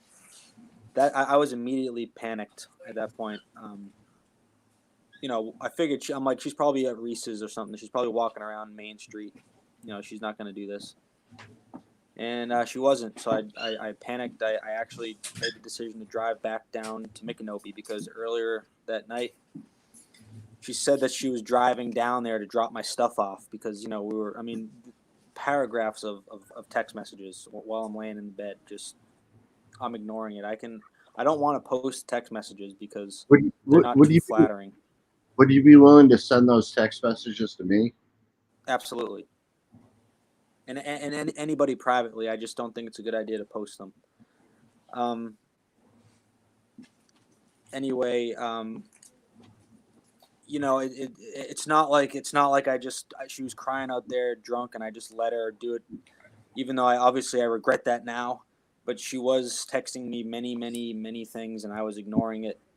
And there were many people at that motel that night. We have got, also the reason there's new information about this JR guy is because, Marvo, I called you. You're one of the first people I called when she went missing. I was not suspicious of JR at that point, because he seemed like he was really helping me. My guitars hadn't gotten stolen yet from his room, so I wasn't suspicious of that. It wasn't until about 4 or 5 days ago I got a call from Amber, who was at that hotel that night. And she told me that JR brought my guitars downstairs to Chuck, like 2 days after Kelley went missing, had him pawn the guitars. This is all the while JR's helping me, apparently, look for Kelley. I also learned 4 or 5 days ago that the night Kelley went missing, JR was pestering Kelley to come into his room, and Kelley kept refusing. The way JR told me the day after was that he asked her once and she said no, and that was it. Well, Amber told me that he was pestering her all night, and she kept refusing, giving JR a reason to be mad at her, whatever. I also learned that he lied about when he went to bed. He knocked on my door around 10:30, 10:45, and said, "Hey, man, come outside. Your girl's crying out here." So I went outside, and she was a mess. She was drunk, crying. I was out there for probably 2 minutes. I slipped the keys off of her waist, and thinking I'm saving the day, and of course that just, and then I went back inside. Let me stop you real quick. You thought you were saving the day by slipping the keys off of her wrist, you said? Waist. Or off of her waist. But you didn't try to bring her back into the room. No, Even which though clearly she's I out- should have done. Even though she's out there and this person has already told you your girlfriend's crying and upset outside, and you say, and you're out there for 2 minutes, and what do? You slip the keys off her and you go back inside and do what? Go to Lay on the sleep? bed. No, I laid on the bed for a Is while. that and is that unusual for your relationship, do you think? no, I was trying to avoid conflict, and I was Again, not happy with what the things she was saying to me. So I went inside, and obviously I heavily regret that now. Let me ask you this, Eddie. And yes, Was this the worst fight you'd ever gotten into? not even close. Then why do you the original argument is because she wanted to bring the chickens upstairs, and I did not want to bring the chickens upstairs. and it That's how wasn't the even, argument started. and it wasn't even close to the worst fight you'd ever been into? And then why No, do you, it was about something ridiculously silly, and she was and outside. so what and I wasn't engaging. so I was why laying on do the you bed, think- not engaging. Of course, because that's what you always do. And why do you honestly think that she's out there wandering around just trying to avoid you? Again, there's no way that's what's happening. There's there's absolutely no way that's what's happening. What was the last What was the last thing you said to her? Last thing I said to her was, "You can't drive." And I went into the room. Actually, that's the last thing I said to her in person. The last thing I said to her in text is, "Why don't you come sleep?" And then she said, "No, I'd rather starve to death. I'd rather jump off a bridge or get eaten by vultures than share a room with you." So I said, "Okay," and I fell asleep. And then you said, what? Bye, cunt? No, that was earlier. That was much earlier. Much earlier. Why would JR call you if JR wanted to be with you? Yeah, JR knocked on my door around 10:30. And I came outside. That's when I grabbed the keys, went back inside, and then what JR told me the next morning. This is John Bonnell. What he told me the next morning is that we're not saying names here. I said, did you see what car he got in? And she got in, and he said, no, I went to bed right after I knocked on your door. Well, I found out 4 or 5 days ago from Amber that called me that he was actually awake at 12:30, 1 o'clock. So why would he lie about it? When did you go to bed, Eddie? I went to bed. I fell asleep around 12:45. Okay, so this person is still outside with your chick,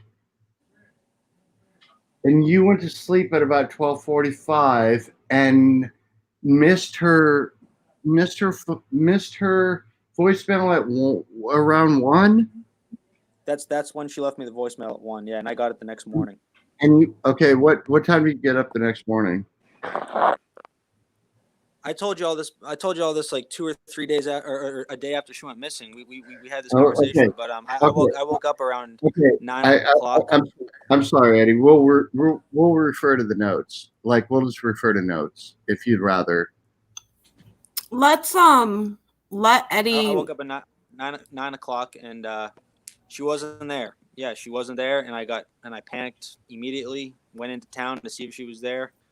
Tried to call her phone. It was already dead. Couldn't find her anywhere. I talked to Reese's Auto. They hadn't heard from her. Because this is Wednesday now, the 15th. So all the businesses are open. I went to Armando's, where we had lunch 3 times. She wasn't there. So I drove down to Micanopy. I'm like, I hope she's just laying on that bed in Micanopy, because we left our bed there, and she wasn't. So I drove right back to Live Oak after that and filed the missing persons report. Okay. Eddie, I want you to have a platform here too. I don't want this to be confrontational or anything. And I understand emotions are running high across the board. I completely understand it. So you know what? I'm going to sign off for a little bit because I want you to have a chance to talk to Eddie. So okay. You can. I can tell in the comments that this is becoming upsetting to other people. And Okay. yeah, I am very much on the defensive, and I don't want to be on the defensive. Marvo, would, I have new information though that might be good to hear. I mean, there's new people. I'm sure you that do. I have new names that were at the hotel that night. Hold on Okay. 1 second. Marvo, you want me to just put you backstage? You don't have to sign off. You just don't have to be on the screen. That'd be great. All right. Thank you. I want everybody to understand this is very emotional for everyone involved and for Kelley's friends. And Eddie has been forthcoming about the domestic violence, but understand it from the other side. These are Kelley's friends that know that her boyfriend hit her. They had this history, and then she disappears, and it's just very difficult. And I think this is the first time they've kind of had the chance to openly and without dancing around anything ask Eddie some questions. And we're going to allow some of it, but I don't want the chat to think that anybody's ganging up on anybody or anything like that. And so now I'll be quiet and I'll let Eddie speak. And I will reiterate this, and I hope that Eddie will confirm this. We talked about Eddie, you and I discussed earlier tonight about how her friends felt and about what might transpire, and you said you were open for it. So I don't want anybody to think that we're throwing Eddie under the bus or anything like that. This is just an opportunity for open discussion. Yes, and to try to find Kelley. That's right. The whole purpose of this is to try to find Kelley. But understandably, her friends are very upset, as is Eddie. Absolutely. But you got to realize they've heard a lot of stories from Kelley, and they've witnessed some of the history between Eddie and Kelley, and they're deeply concerned, and they have some questions. And I can't speak for them, but I know that in their mind they're just trying to figure out what's happened, and they're exploring all the possibilities. So at that point, I'm going to mute my mic. I'm going to let you respond, Eddie. Okay. I mean, I didn't come here to defend myself, but I guess I have to. I have the text messages of the night. I have the voicemail. I cannot believe this is happening. I love this woman with all of my heart. For the first time in our whole year relationship, 2 days or 3 days before she went missing, I held her and looked at her in the eye and said, I am deeply in love with you. We always said that I love you to each other, but we never actually said I am deeply in love with you before until, July 12th, July 13th. I'm very sorry to everybody that this is happening. I clearly should have protected her. It was very hard for me to go outside and give her a hug with the text messages I was getting from her that night.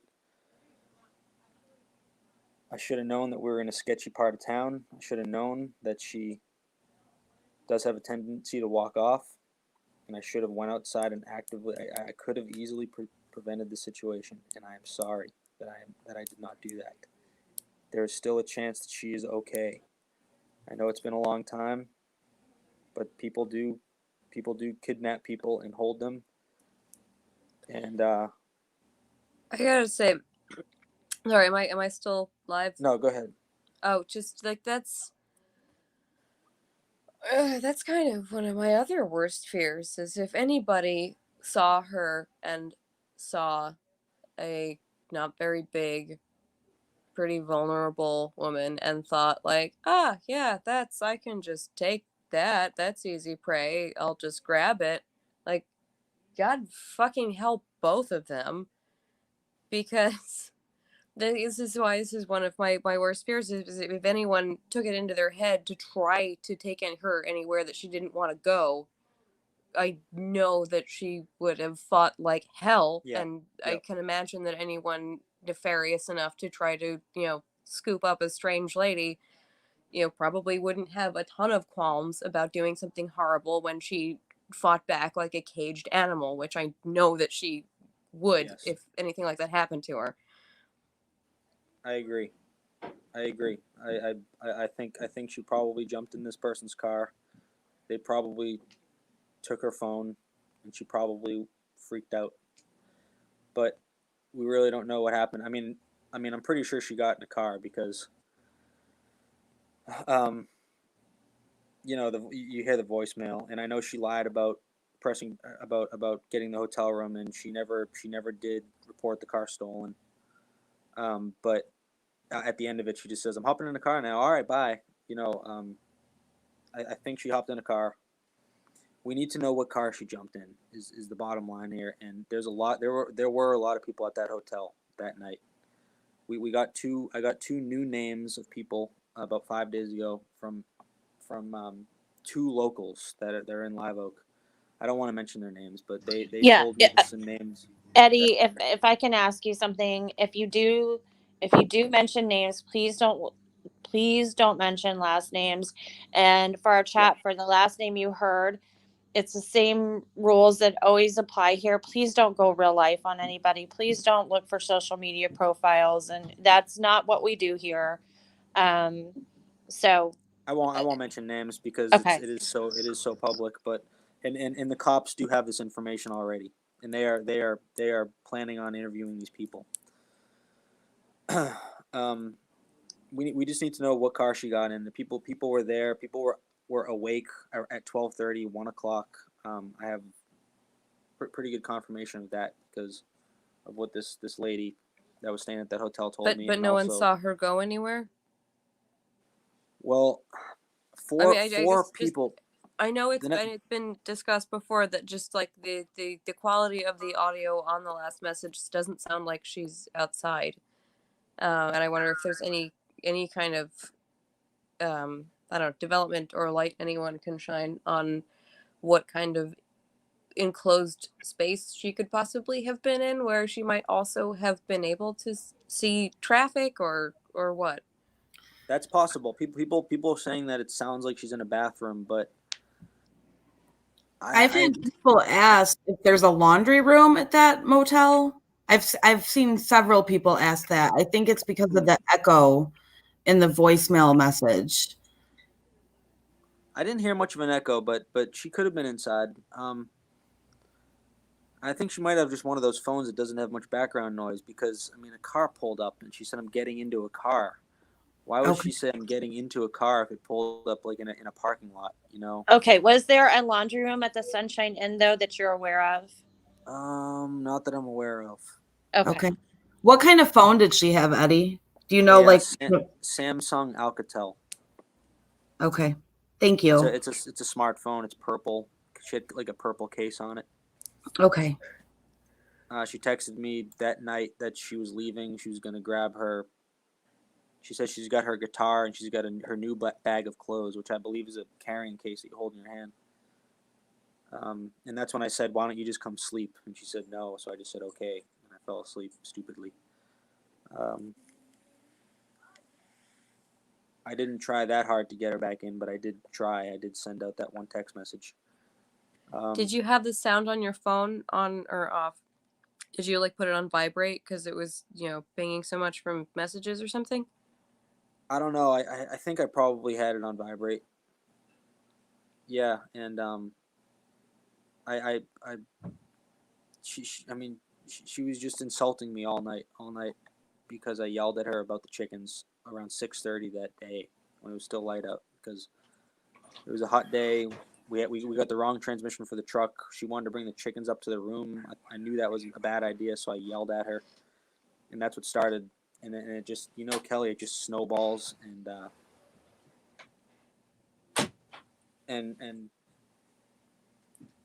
that's how the argument started. And yeah, so that night, so the night just went on and on. She went into town for a couple hours, came back with her car. Came back with pizza and wine, laid in the bed for a few minutes. She told me, she said, I could have just went to New York, or I could have just went to Detroit by myself. So I patted her on the back and went back to my bed. I'm like, all right, you go to New York. And then she got up, took the pizza, took the wine, and left again. That was the only time she was in the room. She was only in the room for 5 minutes all night, and she went outside. And I just laid on the. I'm like, I got this hotel room so we could rest, because the 3 nights before that we camped. So we finally had a room. So I just wanted to sleep, and she anyway, around 12:35, she's texting me that she's gonna leave. I said, "Why don't you come back to come sleep?" She says no. I said, "Okay." I fall asleep. There were people out there though, and I just wish these cops would interview these people, because someone must have seen her get into that car. They must have. I mean, there were people out there. JR lied to me about what time he went to bed. I said, "Did you see her get in the car?" He goes, "No, after I knocked on your door at 10:30, 11 p.m., he's like, I went back in my room and didn't come out." Well, I learned about 4 or 5 days later that he was awake and outside at 12:30, 1 o'clock. So why would he lie about that if he didn't have anything to hide? Okay, well, we talked about this earlier too, but the residents of this hotel, the regular residents of this motel, for the most part, are not the most law abiding citizens. Correct. And so a girl goes missing, and if everybody there has a criminal, I'm not saying everybody does, but if a lot of people there have past interactions with law enforcement that are negative, they're probably not real good friends with the truth, or they're scared because they were in a place where someone disappeared. I think one of the important things here, and I understand you're relaying information, but a lot of and we have to seriously consider that, and it needs to be always communicated to law enforcement. They need to, anything you find out needs to be shared with them. And if you can't get them on the phone, you need to email it to them and create a document. Be their worst nightmare as far as Yes. corresponding with them, even if you don't hear back. But a lot of this is difficult because it's hearsay. It's That's all we got, though. That's all we got right now. We don't have any and that's surveillance. true. That's very true. That's very, very true. But you and I talked earlier, and I'm not trying to put you on the spot here. It's just something I want people in chat to understand with law enforcement and with Kelley's friends and things like that. Statistically speaking, you were her boyfriend and you were with her the night that she disappeared. And so, Yeah.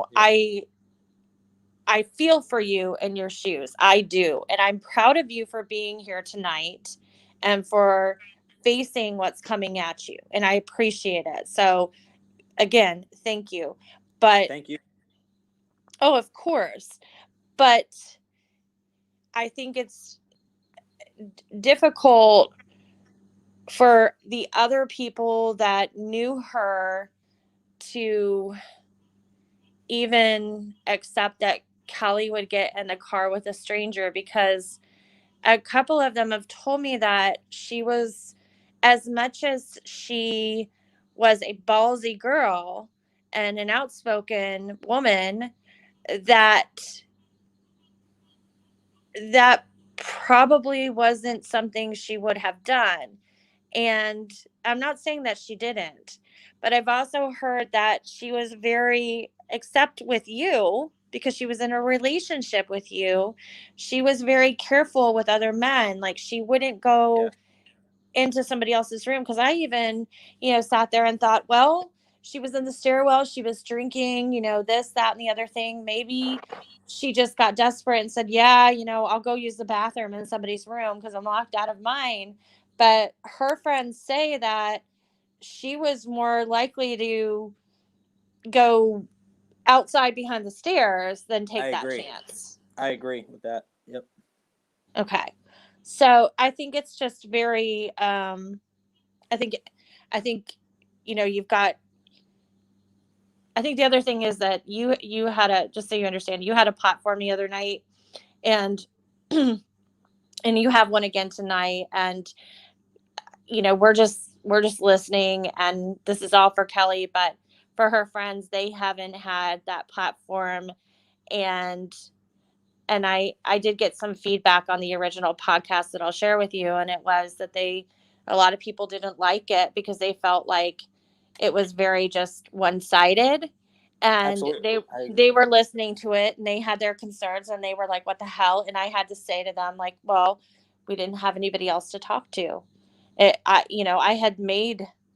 I had reached out, but I hadn't reached out to the right people yet. It just took a little bit longer. And so now everybody's come together. Please, chat, don't crucify me for this, but I believe one of their concerns is that sometimes when the account of the evening is told, whether it's you've told the story so many times that you can't remember what you've said to one person and what you've said to another, there's portions that are left out, and that has created some skepticism. And I think you could agree that that would be fair if you told her friends one thing and then they heard a different thing on our podcast, they were slightly alarmed. Sure. And Yeah. it could just be, so what is that about? Is it what I said, or is it something else, or, I just don't know. I'm willing maybe. to clear up any confusion there. I remember what happened. Yeah, I'm sure it has to do with me telling the story a lot of times, but I can clear up any questions anybody has. Okay. So, Jane, do you have any questions, or is there anything you'd like clarified that I'm like distracted by many cats right now. I don't know if it matters or makes a big difference in the grand scheme of things, but did she take a shower when you got there at all? She did not. She was planning on it, but she was just too upset to come in the room. She said she couldn't share a room with me, so she went outside. She's like, I can't even be in a room with you right now. So that was right after I patted her on the back and I said, all right, you go back to New York if you want to. And so she got back up. Like, I know that was something that would happen. I'm not the only one who would occasionally receive because for a year and change she was living like not 100% kosherly. Yeah. In a studio, like an artist studio, and then in a van, and then where there was no shower, and she would come around and do the ask friends to borrow their shower sometimes. Yeah, no. So I'm just thinking if she was camping for a couple days, it would. I'm imagining that maybe it would have been like kind of a priority, but absolutely, I wasn't there. Yeah, and the room was there for her to come and take a shower. She just couldn't be in the room with me, so she had to stay outside. And maybe and apparently JR was pestering her to come into his room all night, and she kept refusing. That's what I heard 4 or 5 days ago. Hey Eddie, I called the Sunshine Inn. Well, I've been muted. And I just want to clarify for the chat. They said they do not have a laundry room, but he said there's a laundry mat next door. I'm not seeing that on a map. Do you remember a laundry mat being next door? There's not a laundromat. There is. There actually is. There's a laundromat to the west. When you take a left, right next to Pepe's Grocery, right there. Okay. I think I saw that on the Google map. Okay. View. Do you know if that was by chance a 24-hour laundromat? I'll call them too. I do not know if there was 24 hours, but she could have been in there. I heard she was all over the place. That's what Amber was telling me. She was just walking all around the parking lot, very, very feisty and drunk and belligerent. So she could have been over there. Sure. Did no one saw her leave the premises of the motel parking lot? I've only talked. Yeah, actually, well, the next morning I was talking to people, and about 4 different people told me they saw her walking east with her guitar, with her guitar and her phone at her ear. That's what they tell me. Yet the Sunshine Inn does not pick that up on the camera. Wait, you said people saw her with her phone at her ear, like she was trying to make a call? Yeah, or she was leaving, or that's when she was leaving me that message. Oh, so this is at night. Yeah. They said it was very late at night, like after midnight. And I'm like, okay, so she was walking that way at midnight. Okay, did you see her hop in a car? And they're like, nope, we just saw her walk past that fence. And like 4 different people told me that. I'm just yet, thinking, you know, amazingly. oh God, like I hope she made it to somewhere and talked to someone that maybe hasn't, you know, been grabbed and spoken to yet, just because she's memorable. You know, if you met her, you know it. Yeah, very. Which is part of why I don't know if we're gonna do like a plug for the GoFundMe. I think one of our, you know, next kind of initiatives, we're going to try to get more attention on the GoFundMe effort, because the PI, as I understand it, has been like very gracious about, you know, giving time and not being a jerk about, you know, demanding money to keep working and so on. But like, you know, the GoFundMe campaign is kind of like those funds are basically running dry. So we would like to give that more attention so that we can do, you know, help more work get done on the case. And I think one thing that's been floated is the idea of making, you know, t-shirts with her picture and some information, you know, so that you can like kind of get one for a donation, but also we can distribute them, you know, around to anyone in a local business, you know, in the nearby area, who would be willing to like wear one or put one up or whatever. You know, because again, just because she's so distinctive, you know, like if you've met her, you know it. If you've seen her, you probably know it, and just putting her face everywhere can't hurt. Well, that's the thing. It's like that sighting in Lake Park. I mean, that it just blows my mind that these coincidences. I mean, I can't see her going 6 days without contacting anybody. Never mind 45 days, but yeah, we should if people could please donate to the GoFundMe anything you have. It's Kelley Brannon. There's a GoFundMe page for her. We need more money to pay the private investigator. He's still on it, but any money we get is one more, 5 miles he can drive and talk to people. He's based in Gainesville, Florida. Him and Judy Thompson. Would be great. But yeah, the Lake Park sighting in Georgia on July 21st. I mean, she got in his truck. She went down to the convenience store down the street, bought a Black and Mild cigar, which she's done many times when she runs out of smokes or doesn't have money. She bought it with change. And she also asked the clerk for a phone charger. Yeah, that sounds like her. And this is after the farmer commented on a missing person flyer and said she was in Lake Park on 7/21. Even though we all know that she wouldn't go longer than a week without calling anybody. She probably wouldn't even go a day, because me and her have had arguments before, and it was we got to at least tell each other we're okay. That was always kind of an unspoken agreement between us. Well, and so yeah, it's you said, yeah. Sorry, what kind of phone did she have? It was a Samsung something.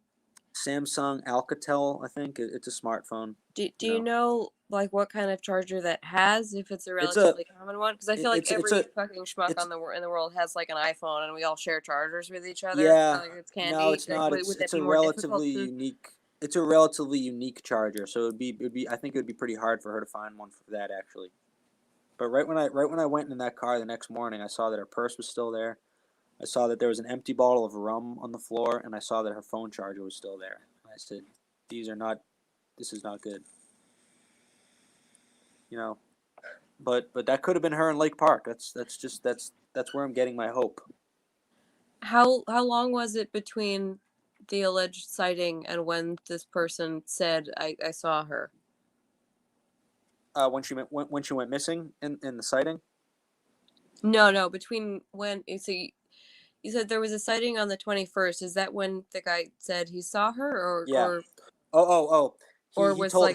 He commented on the Facebook link about 5 days after the 21st. About the 26th is when I got that on Facebook. So I messaged him immediately, got his phone number, and called him, and asked him many questions. And he didn't approach her at all? He did. I think you messaged me about this before. Did he say it was nighttime? I don't know what time he picked her up. out of the vegetable field. He went to the vegetable field. She got in his truck, and he gave her a ride to the nearest road. And then he said that there were tracks that were going, like he actually saw tracks of her footprints in the bike track next to it, which I thought was kind of, I'm like, you saw her tracks? He's like, yeah. Are there any like, like pictures of the tracks? Can we like cross reference them with her shoes? Do we know what kind of shoes she was wearing? So you know that it was her, or Well, he didn't have any pictures. I mean, I'm pretty sure she was wearing black sneakers, but I don't know what her tracks would look like exactly. But he is positive that the tracks that were going east were of the girl that he had in the car. He told me that he was positive of that. It just seems like it would be her, because I mean, it's not like she was across the street. She was in his truck. She was right next to him. You know, I mean, I mean, as yeah, we I know, guess it would be hard to mistake her for anyone else. exactly. Just you like know? you were saying, it's hard to mistake her for anybody else. And apparently she was wearing the black shorts. She was wearing the white shirt.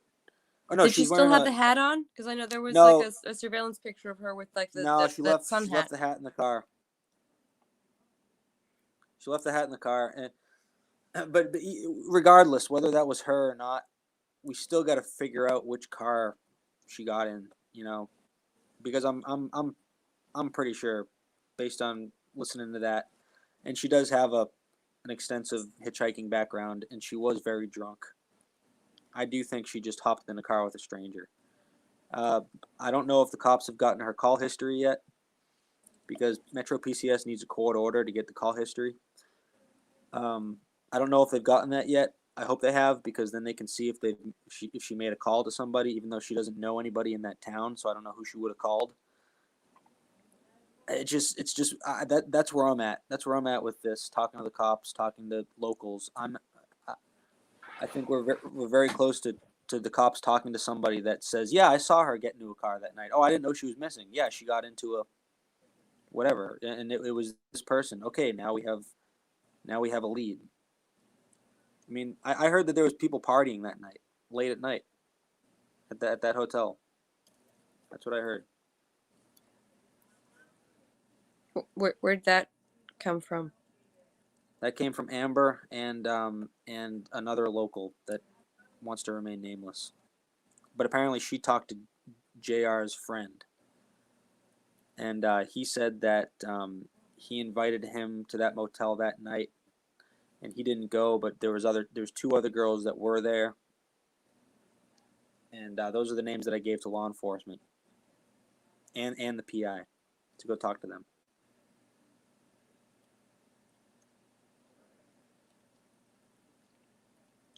So I'm hoping something comes from that. I hope something comes from that too.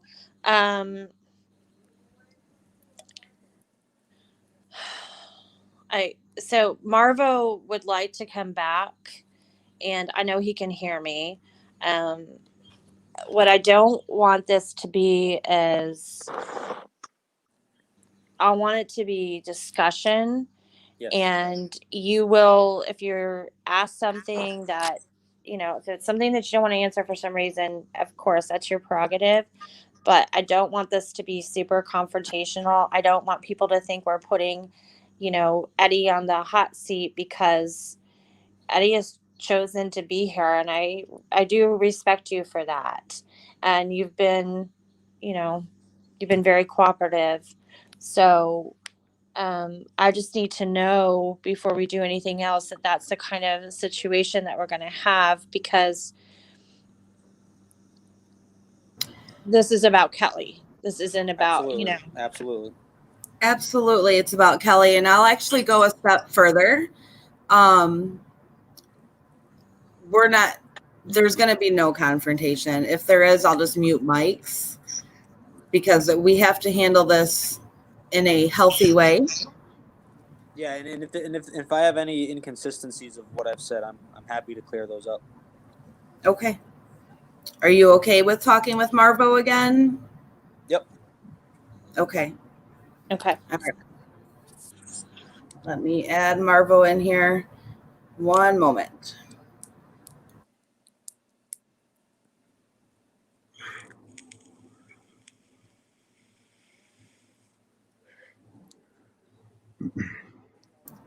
Hello? All right, Marvo is back. Welcome back. Hi. Hi. Sorry if I was too confrontational. No, it's okay. It's just that we want to, we want you to be able to ask the questions you need to ask, but we don't want I'm it being I, perceived as, I'm not Eddie's being crucified here either. I'm not really here. I'm not really here to answer questions. Right. Well, no. I know. But if you ask, I need the chat to understand that Eddie is here voluntarily, that he's not here to be crucified, but that his friends, or I'm sorry, Kelly's friends have some questions. And so we need to Good. have productive discussion and not anything other than that. Is that fair? I'd like to, but okay. Eddie was there. Was there? What? Maybe I'm confused. Like last week, you asked him on the show, or he asked himself on the show. Which one was that? Well, he asked us to cover his girlfriend's case, Okay. and that was via messenger, or actually our Facebook page inbox. And we have a page for missing people, and I said, please put her flyer up and that information, and I'll look into it. And it was probably 72 hours before I had the time to do that. And then I spoke to him on the phone for a couple hours, and then So talked to maybe on this portion, Eddie needs to be muted. Well, okay, but I know, and you and I have talked for a long time, and I know you have a good heart, and know you're coming from a good place. I think what it is that I'm not. I want. I'm not. Wait. I'm not trying to attack Eddie or any of that. Like, I want to say what's truthful about Eddie and Kelly's relationship that I knew. That's my main focus. Okay. I understand. I think just give me 1 second here. I think, no, what I'm trying to do here is I want you to get your points across, but I want them to be received in the right way. I don't want people to think that, I want people to really listen to you rather than just close their ears and make a decision on something about, I want you to be well received. I understand. Okay. And right now I understand you're emotional. It's just it's not working for you. Totally. and I think you have a lot to say and a lot to offer and a lot of insights, as do all of Kelly's friends. And so that's all we're asking is. So the group is asking, Melissa asked, Marvo is booking for an hour or more. Why mute Eddie? Because Eddie had an entire show a week ago. Not even a week ago, on Sunday. Eddie had an entire show. He did. And now he just said he's willing to answer your question. So, ask him what your concerns are. And I had mentioned that there are some there's some discrepancies in the story. There's some holes in the story. There's some information that comes out here that isn't told there. Right. And I think that is creating a lot of animosity and suspicion. I'd say, completely unrelated to the matter at hand, but it's just a thing that's been kind of demonstrated, cognitively, is that memories are kind of like videotape, in that the more you replay them, the more they warp. No, don't get me wrong. I'm not going off videotape, or I'm going off conversations that Eddie and I have had through. Okay, and I'm gonna look at this. So I'm sure I'm correct about every and all conversations. Okay, through our conversations, the first thing I want to ask him about is did he or did he not? The first thing I want to ask about, and I don't want to be like, oh, did you or did you not? Okay, let me just ask you, Eddie, are you there? I am here. Ask away. Okay, all right. Why did you drive back to the farm? I drove back to the farm to see if she was there. Okay, and what was she supposed to do if she did turn back up at the motel? She would have to talk to Reese's Auto or something. I was going to be right back. I was only gone for about 2.5 hours. Okay, You it know, takes I was looking all around town for her before I left. it Before I takes went an down hour. there. It takes an hour and 10. And anyone can check this. It takes an hour and 10 minutes to drive to the farm. About, yeah. Okay, and then I looked there, drove to the gas station at Wilston and 441, then drove back to Live Oak. I Okay, might have been gone. I might have been gone for 3 hours. Sure. 3 hours. Okay. What was Kelley supposed to do if she turned back up there?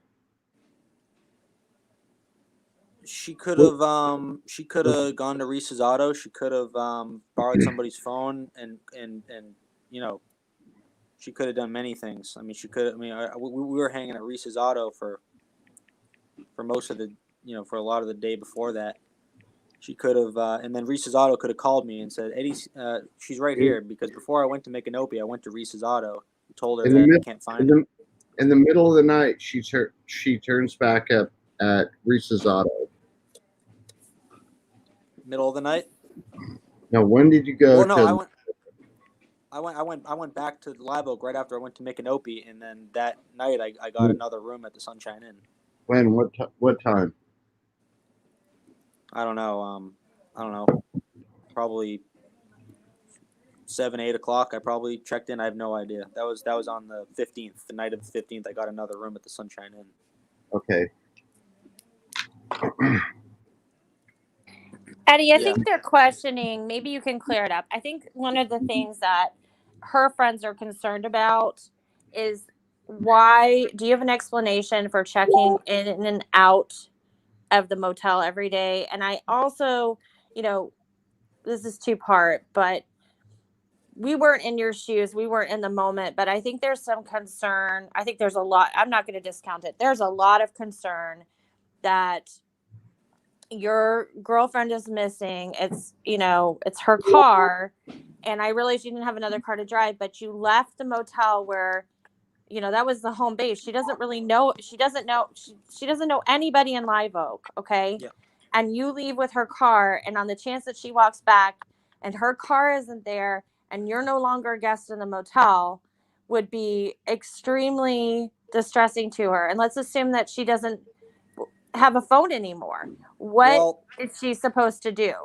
Well, everybody knew that I was concerned that she was missing. So if she went back and people had my number by then, people would call and say, "Hey, she's right here." I wouldn't have went back to make an Opie if I wouldn't have drove all the way back to where we just came from, unless I was really nervous, unless I was really desperate to find her. Okay. So why did I get different rooms? Because I just checked out at 11 o'clock, and then I'd spend the day looking for her, and then I'm like, damn, I haven't found her yet. I got to get another room. So they'd just give me another room. Okay. And I think, and I'm just going to give me 1 second here. I'm going to head it off because I think the natural response to that, the answer you just gave to that question is, and again, not in the situation, but why you wouldn't just leave your things in the room, lock them up, go and do what you had to do for the day and get another room. Because if she showed up at 10 o'clock at night, let's say whatever time it is you had to check back in, like 3 or 4 in the afternoon or whatever. I don't believe either one of you would have been in a condition to drive to Detroit. You still didn't have the truck fixed. So to them and to other people, that doesn't make sense. Do you see where they're coming from?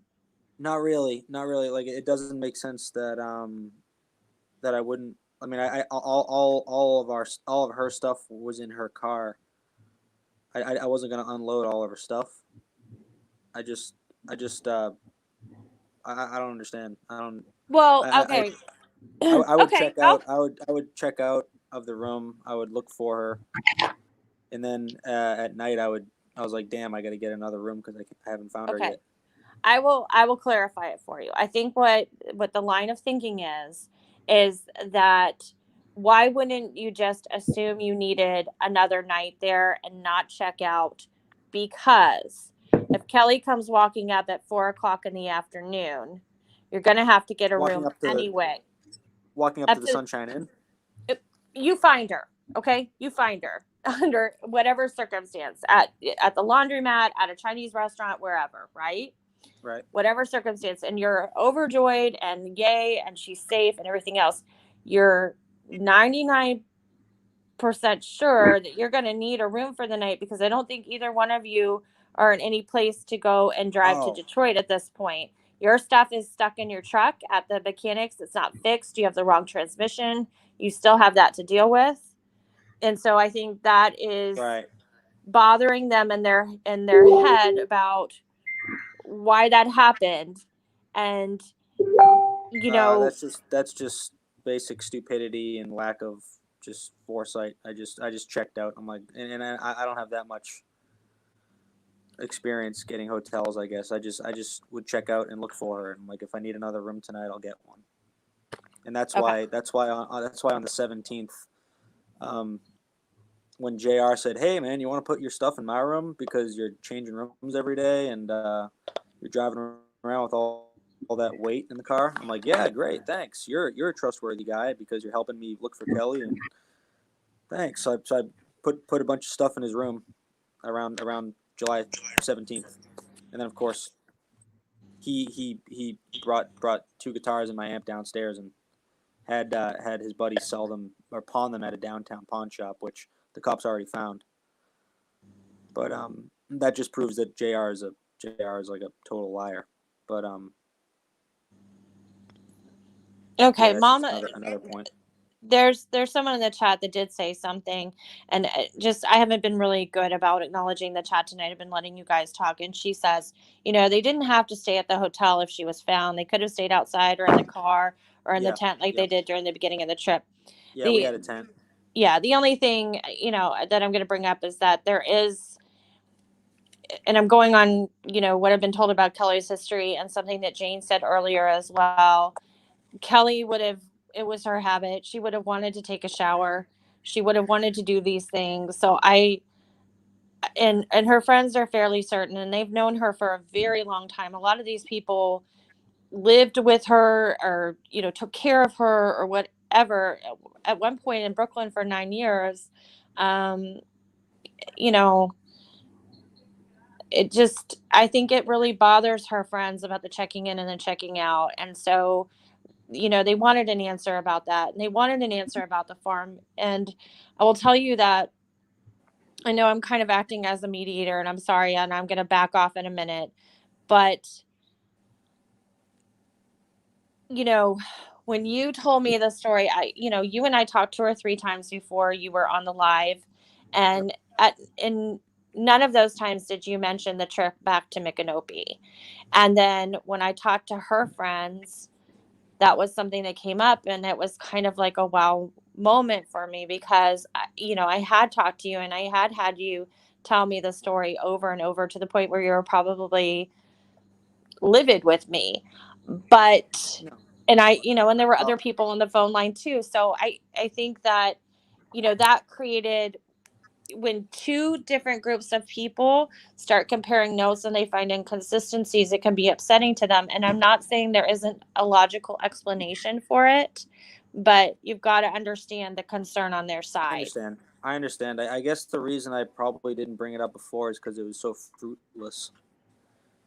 Just I went down there and didn't find her. Right. So. But it's important, and it's important to them, and it was important to me because I had asked you what you did with your time during those days, and I'm not trying to grill you here either. It's just that I think that there's been some of that going on, and this is their first time being able to, you know, literally put you on the spot. Like, And yeah, Put me and on they the spot. want I'll and they want answers. And- And I want to give him answers. okay, and Eddie, again, I'm gonna like ask you. One of the last times you said to her was "by cunt." Why would you say that? Why and why did she name her band the Friendly Cunts? Why do you think that is? Because I thought of the name. But Because you thought it was the funny reason- to call her a cunt. Well, it wasn't the last thing I said to her. It was something I said to her when she decided. She said, "I can't be in a room with you," and she said a bunch of stuff, and I said, "All right, bye, cunt." Yeah, it And on wasn't. the last podcast, you said that's just something I normally said. That's just what I called her. It is. It is. It's a word I use, and I clearly regret everything that happened So- that night. So Eddie, let me ask you this: would you call me a cunt? Yes, You, as a friend. I would. mean, you and I are friends. I mean, So to yeah, my face, you'd say it's "by not. cunt." It's not something I should say to a woman, but yeah, it did. I You mean, said me that and my to friends always used anyone. to insult each other. It's something we do. But okay, do you have another question for him? What are some of the other inconsistencies that you guys have come up with that we Okay, can try and clarify? Okay, let me ask you this. So at the motel, you were talking about you fell asleep right away, and there's people knocking on the door. There's people calling you, and you slept through the night. I didn't fall asleep right away. I was sitting there watching TV for the whole time. Kelly's texting me. Kelly's calling me. I'm answering it, hanging up. She's hanging up. It was a mess. You know, I'm not texting her basically at all. I can send you the text messages though. But So you're saying at about 12:45 or maybe 10 to 1, you fell asleep. yes, Ooh, where was Gordon at this time? he was sleeping on the other bed. Didn't And the bark.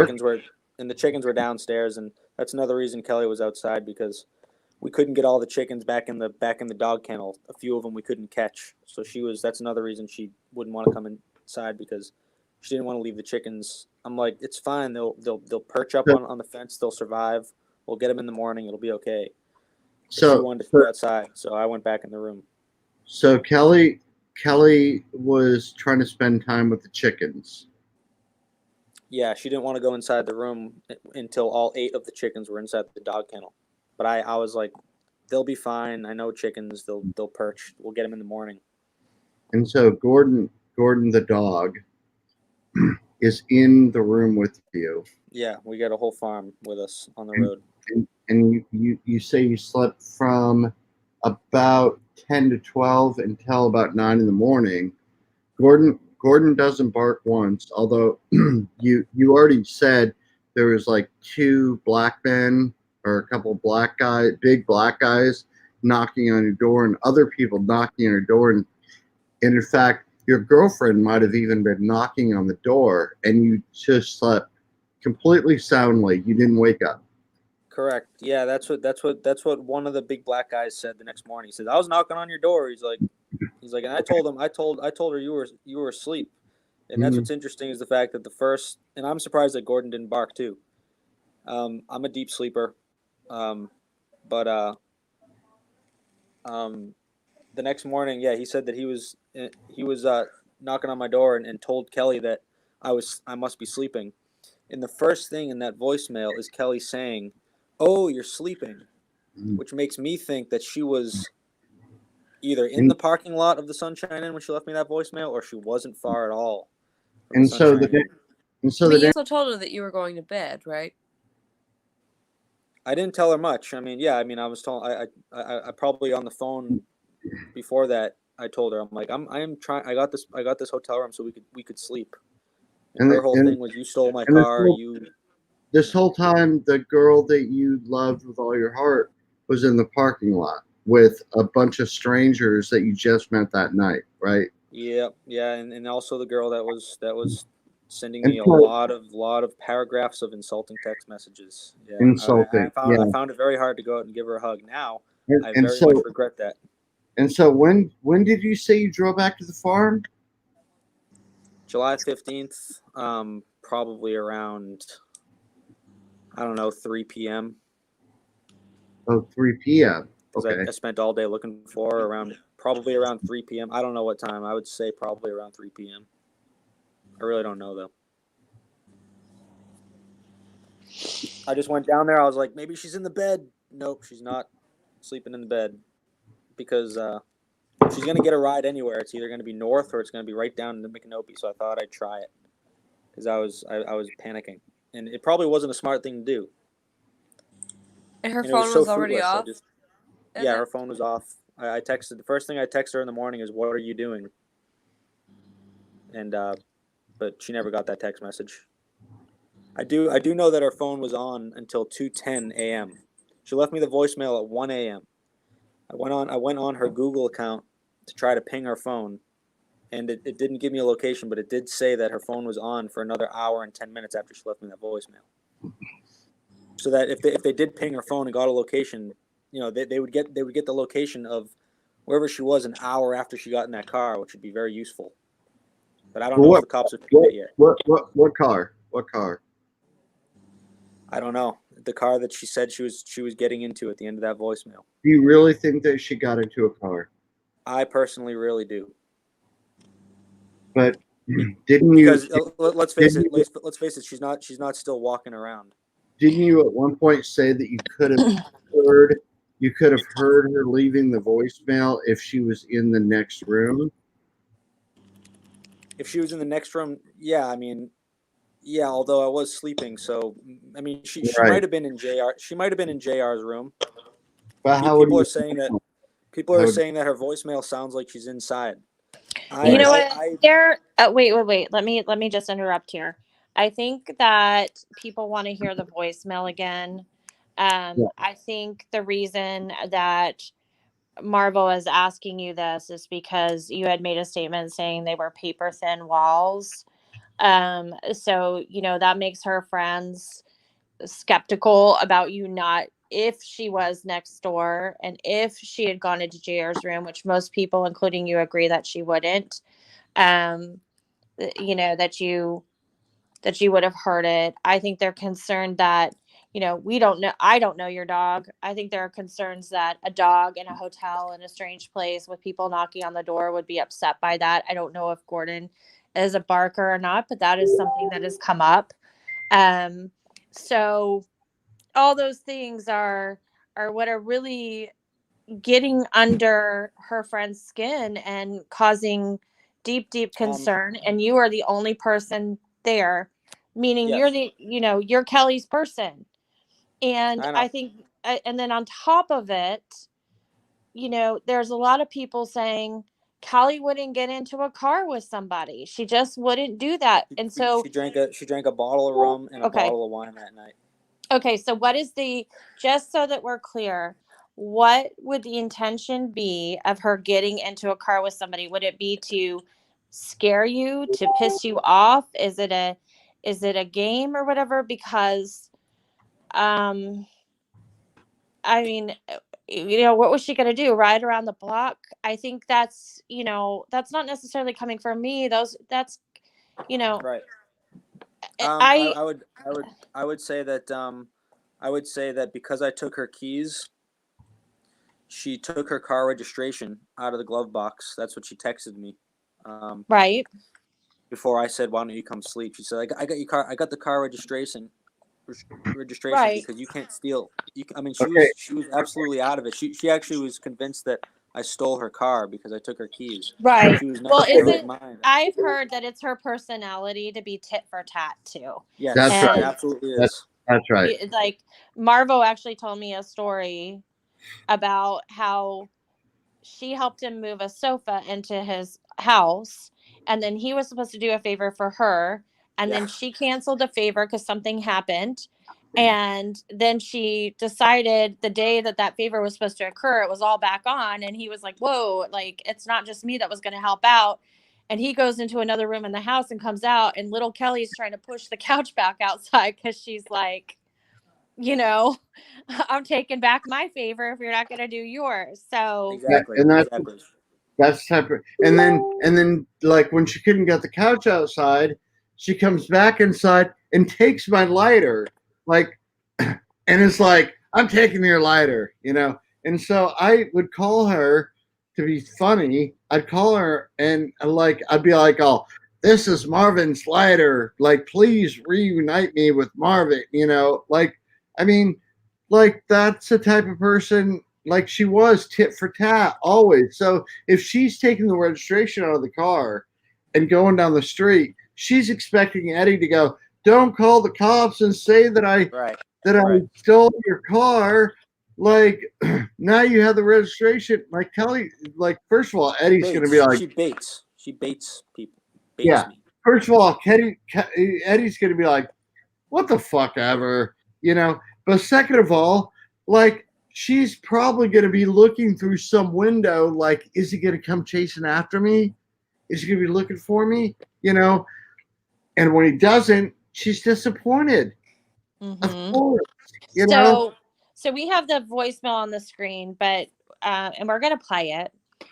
But while we're playing it, I'm maybe gonna you can shut up. no. Maybe you can both sit here and think like, would she really get into that car? Eddie, I want you to deeply think, would she really get into that car?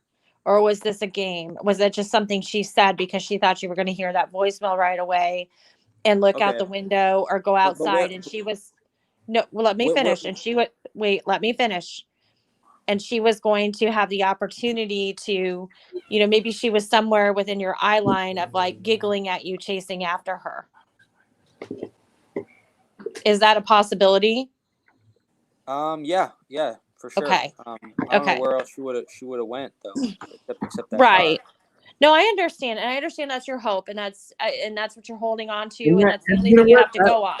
And then, you know what? That is my hope too, and that's why I'm challenging Eddie on some of these things. I'm not trying to like paint him as the biggest dick. I'm just trying to, like with the last podcast, I don't think the whole truth was known, and that is just something that I want to put up. That's just one thing I want to make known is that it isn't only Eddie's truth. Like there's a lot more truth to things. And I'm not saying Eddie is guilty of anything or that Eddie did anything. I'm saying we need to know the whole truth about the circumstance. For instance, the pictures of her black eye. Like, those are the types of things that need to be known. So let's hear the voicemail. Okay. We're going to do that now. So if everybody will mute themselves, it'll play better that way. Okay.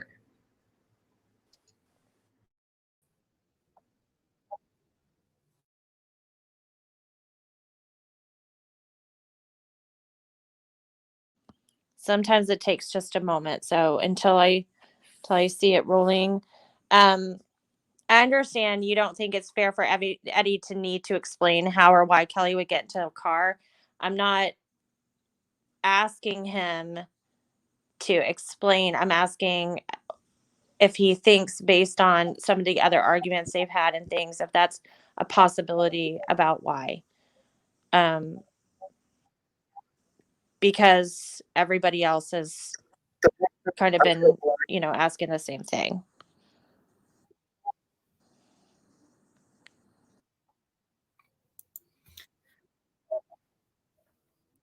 Okay, so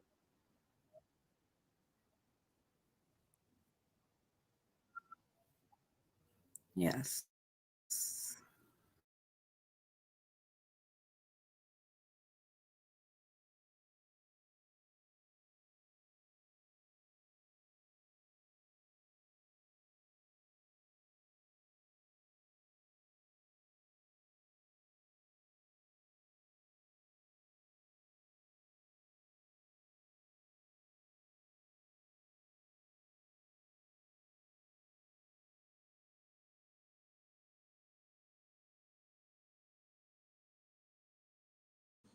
Okay, we're having a little bit of a technical difficulty.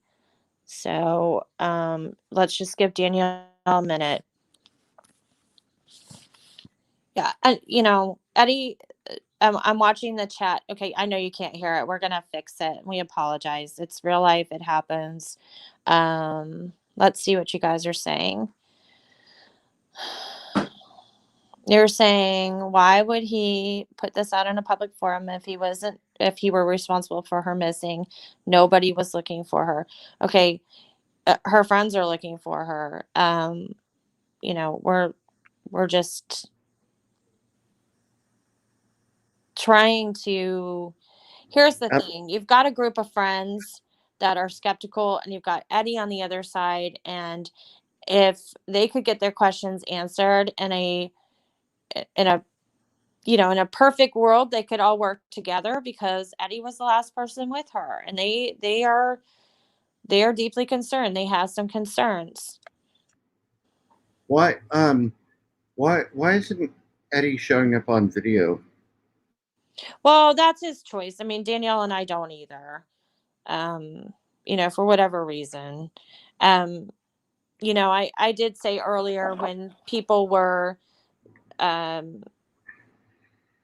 thinking that you were taking you the wrong way or whatever, I said, just remember that you can see Marvo's body language and you can't see anybody else's. Like, people behind their mask or their avatar or whatever can be equally Well, upset. I would think And that would be more, Eddie would want that to be revealed, his body language and his freedom, and like I understand. I do. I can't make somebody be on camera. and I just I mean, I really think that we should explain that I'm not necessarily trying to be challenging to Eddie, but like Eddie got his, a week ago, or not even a week ago, 5 days ago, Eddie got a chance to speak his truth. There he is. Can I stop you for 1 second? Hold on. Let me stop you for 1 second, Marvo, okay? Yeah, absolutely. And I'm saying this as respectfully as possible. You don't have to be as respectful as possible. You spoke your truth and what you knew. Yeah, no, you spoke your truth and we gave you the platform to speak freely. So there's nothing unfair here. Eddie spoke his last week and we let you speak yours, right? Yeah, so now it's all out there.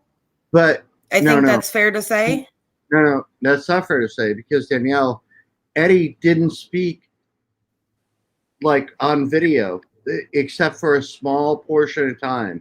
Did we get to see Eddie on video last week? I understand, but he's on video now and he doesn't have to show himself. I mean, we can't make those demands on people. I understand that's why. Okay, well he's on video now. Yeah, he's on video. Thank you, Eddie.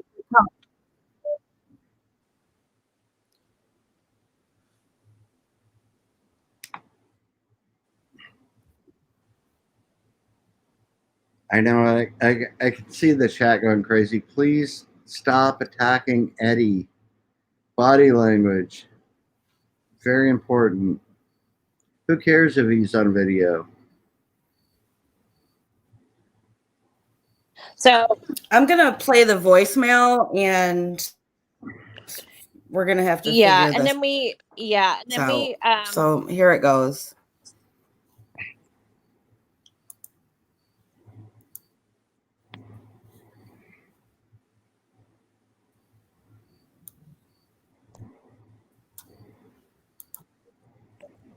Okay, thank you. I'm so glad I got this with you before. I mean, how you're sorry about me and how you all and all that bullshit. Just my car. Well, anyways, I rented my own room, stole it. So expect at my own motel room because I'm not allowed to stay with it because you only look out for you, essentially, which is bullshit. And I should obviously definitely Can't hear it. So hold on. I don't know why. Let me try it a different Can we way. try? Okay. Because I was going to say. Sorry for the delay, guys.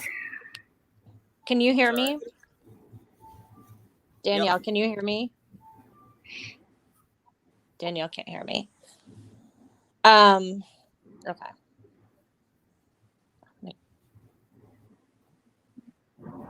I can hear you. Oh, you can? Okay, good. Yes, can you hear me? Yes. I was just about to leave and come back. What I was going to say is we're getting to the 3-hour mark.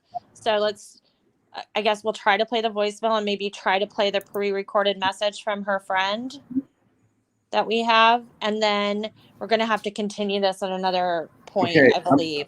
I'm going to sign off at this point, and Okay. yeah, I'm going to sign off. I appreciate Thank you for being here. I appreciate having that. I'm sorry I was so difficult, but like this is really hard. Really, It's emotional, and you know, there's a lot of emotion going on right now, and if you and I want to talk, I'm happy to do that. absolutely. Yeah. So I good night, have and been thank quiet you. for a while, but I think I gotta go too. Okay, all right. Thank you, Okay. Jane. In case Thank you you, thought I Marvo. wasn't gone already. Thanks, Jane. Thanks, Marvo. And we'll continue this at another time, and we'll try to get this voicemail played so the people that haven't heard it can hear it. And then we will try to play the pre-recorded message from one of Kelley's dear friends. Thank you for giving this so much of your attention and time. And I guess You're welcome. We want Kelley. Just wanna, like plug the GoFundMe. It doesn't really seem like the Live Oak PD are doing, or taking anything terribly seriously. It doesn't seem that way, but they assure me that they are, and they told me that they're gonna be interviewing those 3 people, the names that I gave them recently, and they know John Bonnell. I mean, everybody knows him now. Oh, be careful about last names. Well, Can you guys hear me? I mean, his name's I been all can. over. Okay. His name's been all over the discussion, and also there's a discussion group for any of her friends that want to join. It's called the Kelley Brannon Discussion Group on Facebook, where we're trying to figure out what's happening. All right. So on that note, we're going to try to play the voicemail, but try to play the recorded message, and then try to wrap this up for tonight and circle back. So, and just, I want everybody to remember the whole purpose of this is to find Kelley. So thank you for being here tonight, Jane. Thank you for having me. Absolutely. I wish I had more of value to contribute. You contributed a lot. So thank you. And we'll be in touch. We will. All right. Thank you. You're welcome. Good night.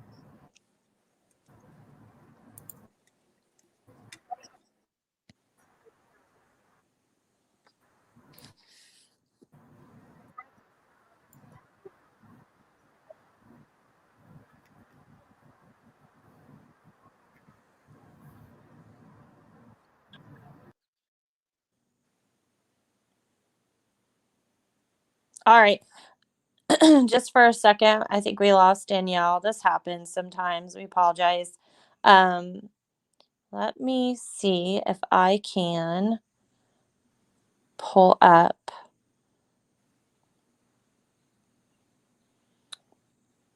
Let me see if I can pull up the other voicemail. Okay, Danielle's back. Yay. Yes, I'm back on my phone. I don't know if I can share from my phone. If not, there is a link to the voicemail. We do have it. We do have it in a separate video. Yeah, that's what I was saying. There's a link that we can share, and it's in Kelley Brannon's playlist. I don't believe it will let me share from my phone. I'm sorry. Every time I click share and share my audio and all that, I lose my mic for some reason. So I apologize, guys. That's okay. You know what? I'm going to go out and I'm going to come back in and I am going to, do you want me to try to play, what I can do is I can play it off my phone into the speaker. Oh, I didn't even think about that. I can do that. Hold on. Okay, great.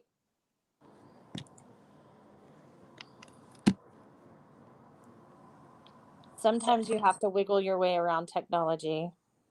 It's one of the fun things about doing this. Not really, but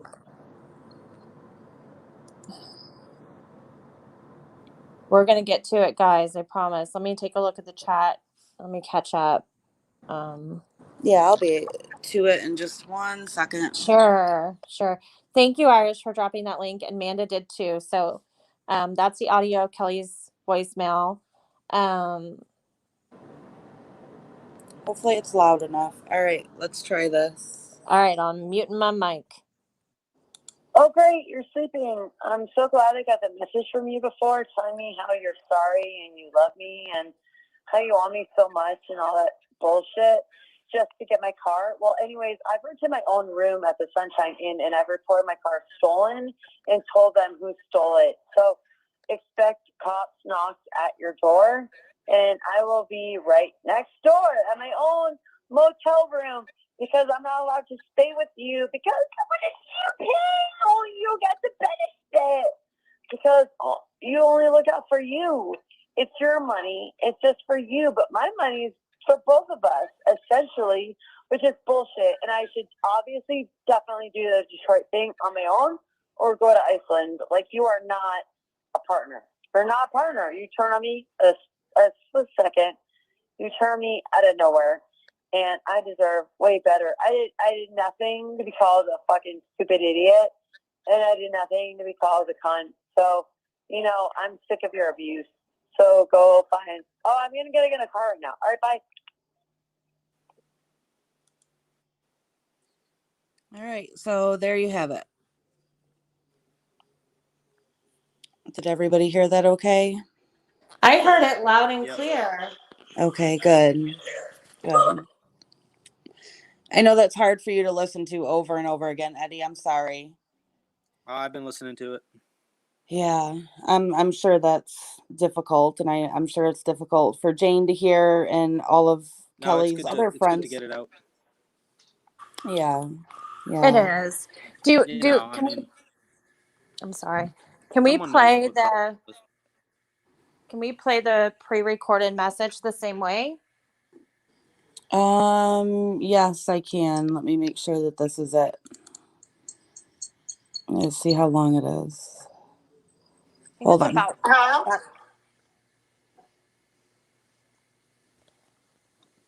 Yep, let me get that out of the email. Hold on 1 second. Perfect. This is really important to Kelley's friend. She couldn't make it to this live tonight, and so he made it, me and my pronouns. He made it a point to send something pre-recorded so that you all could hear, and we can't leave this live. We're going to wrap this up. I'm so sorry, Eddie. I know this has been a stressful night. I know it's been a stressful night for her friends. I know there's been a lot of tension. I appreciate everybody in the chat. You know, We're getting the but word her out. friends, yeah, her friends are equally upset, and you know, we have to understand that too. We have to be empathetic to them as well. Okay, I'm going to play this message. Awesome. Hi, Amy and Danielle. My name is John. I'm a friend of Kelley's from Brooklyn. I've known Kelley for years, and we weren't super close, but she reached out to me a few times during the last few months or so, starting, I think, at the end of December, when Eddie'd been arrested for assaulting her. And from what I understand, the police set his bond very high, and she declined to press charges. And she was really going out of her way to argue for his release, while she had a badly beaten face and a black eye. And I honestly think the worst part about the story is that the reason he assaulted her was because he thought she was talking shit about Gainesville, not even about him. I never met the guy, but it sounds to me like his rage was explosive and arbitrary. And I don't remember the exact details since it's been so long since we had this conversation. But she told me he also locked her up out of her house and sprayed her with a garden hose and was trying to kick down the door to get her when the cops came in and tackled him to the ground. And Kelley was a huge advocate for police reform. So I know she was really torn about pressing charges. And instead, she was trying to get him to go to therapy and address his anger management issues and all that kind of stuff. And she even went and argued for his release in front of the judge. And she asked me not to tell anyone in New York because she's really tough and a huge feminist. And I think she knew deep down inside that the relationship was toxic and she shouldn't be in it. But like many people in abusive relationships, sounded like they couldn't keep away from each other. Called some of our mutual friends here in New York about this, and some of them were already aware of it and tried to convince her to come back to New York or at least leave Florida, but it didn't work. And yeah, last time I heard from her, she said she'd broken up with Eddie and everything was fine. She was trying to remain positive, and she said she wanted to move to Detroit and write a novel. And the next thing I heard, she disappeared. So I immediately suspected him. But yeah, anyway, I know anything is possible, but my feeling is that Eddie's responsible for her disappearance, given that they were always getting into physical, alcohol-fueled fights. And, he was larger than her, and maybe he accidentally hurt her. Maybe it wasn't a planned thing or anything like that. She was pretty small. And yeah, I never met Eddie, but I'm not an idiot. I know domestic violence cases often result in murder. And, when a woman's murdered, it's probably her boyfriend or husband that's responsible. And, I also think it's weird he immediately went to Massachusetts after his girlfriend disappeared. If my girlfriend disappeared, I'd be looking for her around where she disappeared. But I don't know. Maybe that's just me. Yeah, anyways, thanks for doing this podcast. I'm looking for Kelley. I really hope they find her alive. But to me, it's way longer of a period of time than Kelley would ever go off the grid or whatever. Yeah, doesn't make any sense. All right. Good night. All right. So that's the voicemail that was sent to our. Actually, it wasn't a voicemail. It was a recording that was sent to our messenger earlier. Not our messenger, our email earlier today. Yes. So I know that's difficult to hear, but I know talking to you, Eddie, that you're aware of this talk. And we did talk prior to this, and you wanted to be on here. I want people to understand that, this is, as much as it's still hard for him to hear in the moment. In fairness of presenting this on how some of her friends feel. I can understand it completely. I Good. went to jail for her, right. I'm her boyfriend. I was with her that night. I completely understand these accusations. Okay. All right. All I can say is that I promise that I was sleeping in that bed, and what I am guilty of is not going outside to not having some foresight to go outside and bring her back inside to safety. I am guilty of that. Right. And I will regret it until the day I die, especially if she's not okay. Even if she is okay, I'll always regret that. I'm guilty for not going outside and doing that, and I am sorry to everybody. I feel like I let her friends down, but we were in an argument. She was. I have these paragraphs of text messages of insults. It was very hard for me. I just wanted to separate from the argument by not saying anything. So I laid in bed and I ignored her, and thinking that would make her, thinking she would blow off her steam. Right. She didn't. That made her more angry, and thinking me taking her keys, I'm thinking that, well, at least she won't drive drunk. Well, that made her walk away and get into some kind of trouble. Well, there are people in the chat that have said like giving her space was probably the right thing to do, and there's people that don't agree with that too. So yeah, it goes both ways. They I just want to clarify real quick. They want to know I know you said this in the last podcast, but did the hotel room door have a key card or a physical key? And did Kelley have either one of those? It was a physical key. She did not have one, but all she had to do was text me to say let me in. But instead, she just wanted to text me about what an asshole I am. If she knocked on the door while I was still awake, I would have opened it. Right. I was not locking her out. I've done that before in the past. I locked her out, and when we got into that fight, when I went to jail, I was just trying to get her far away enough from the door where I could close it.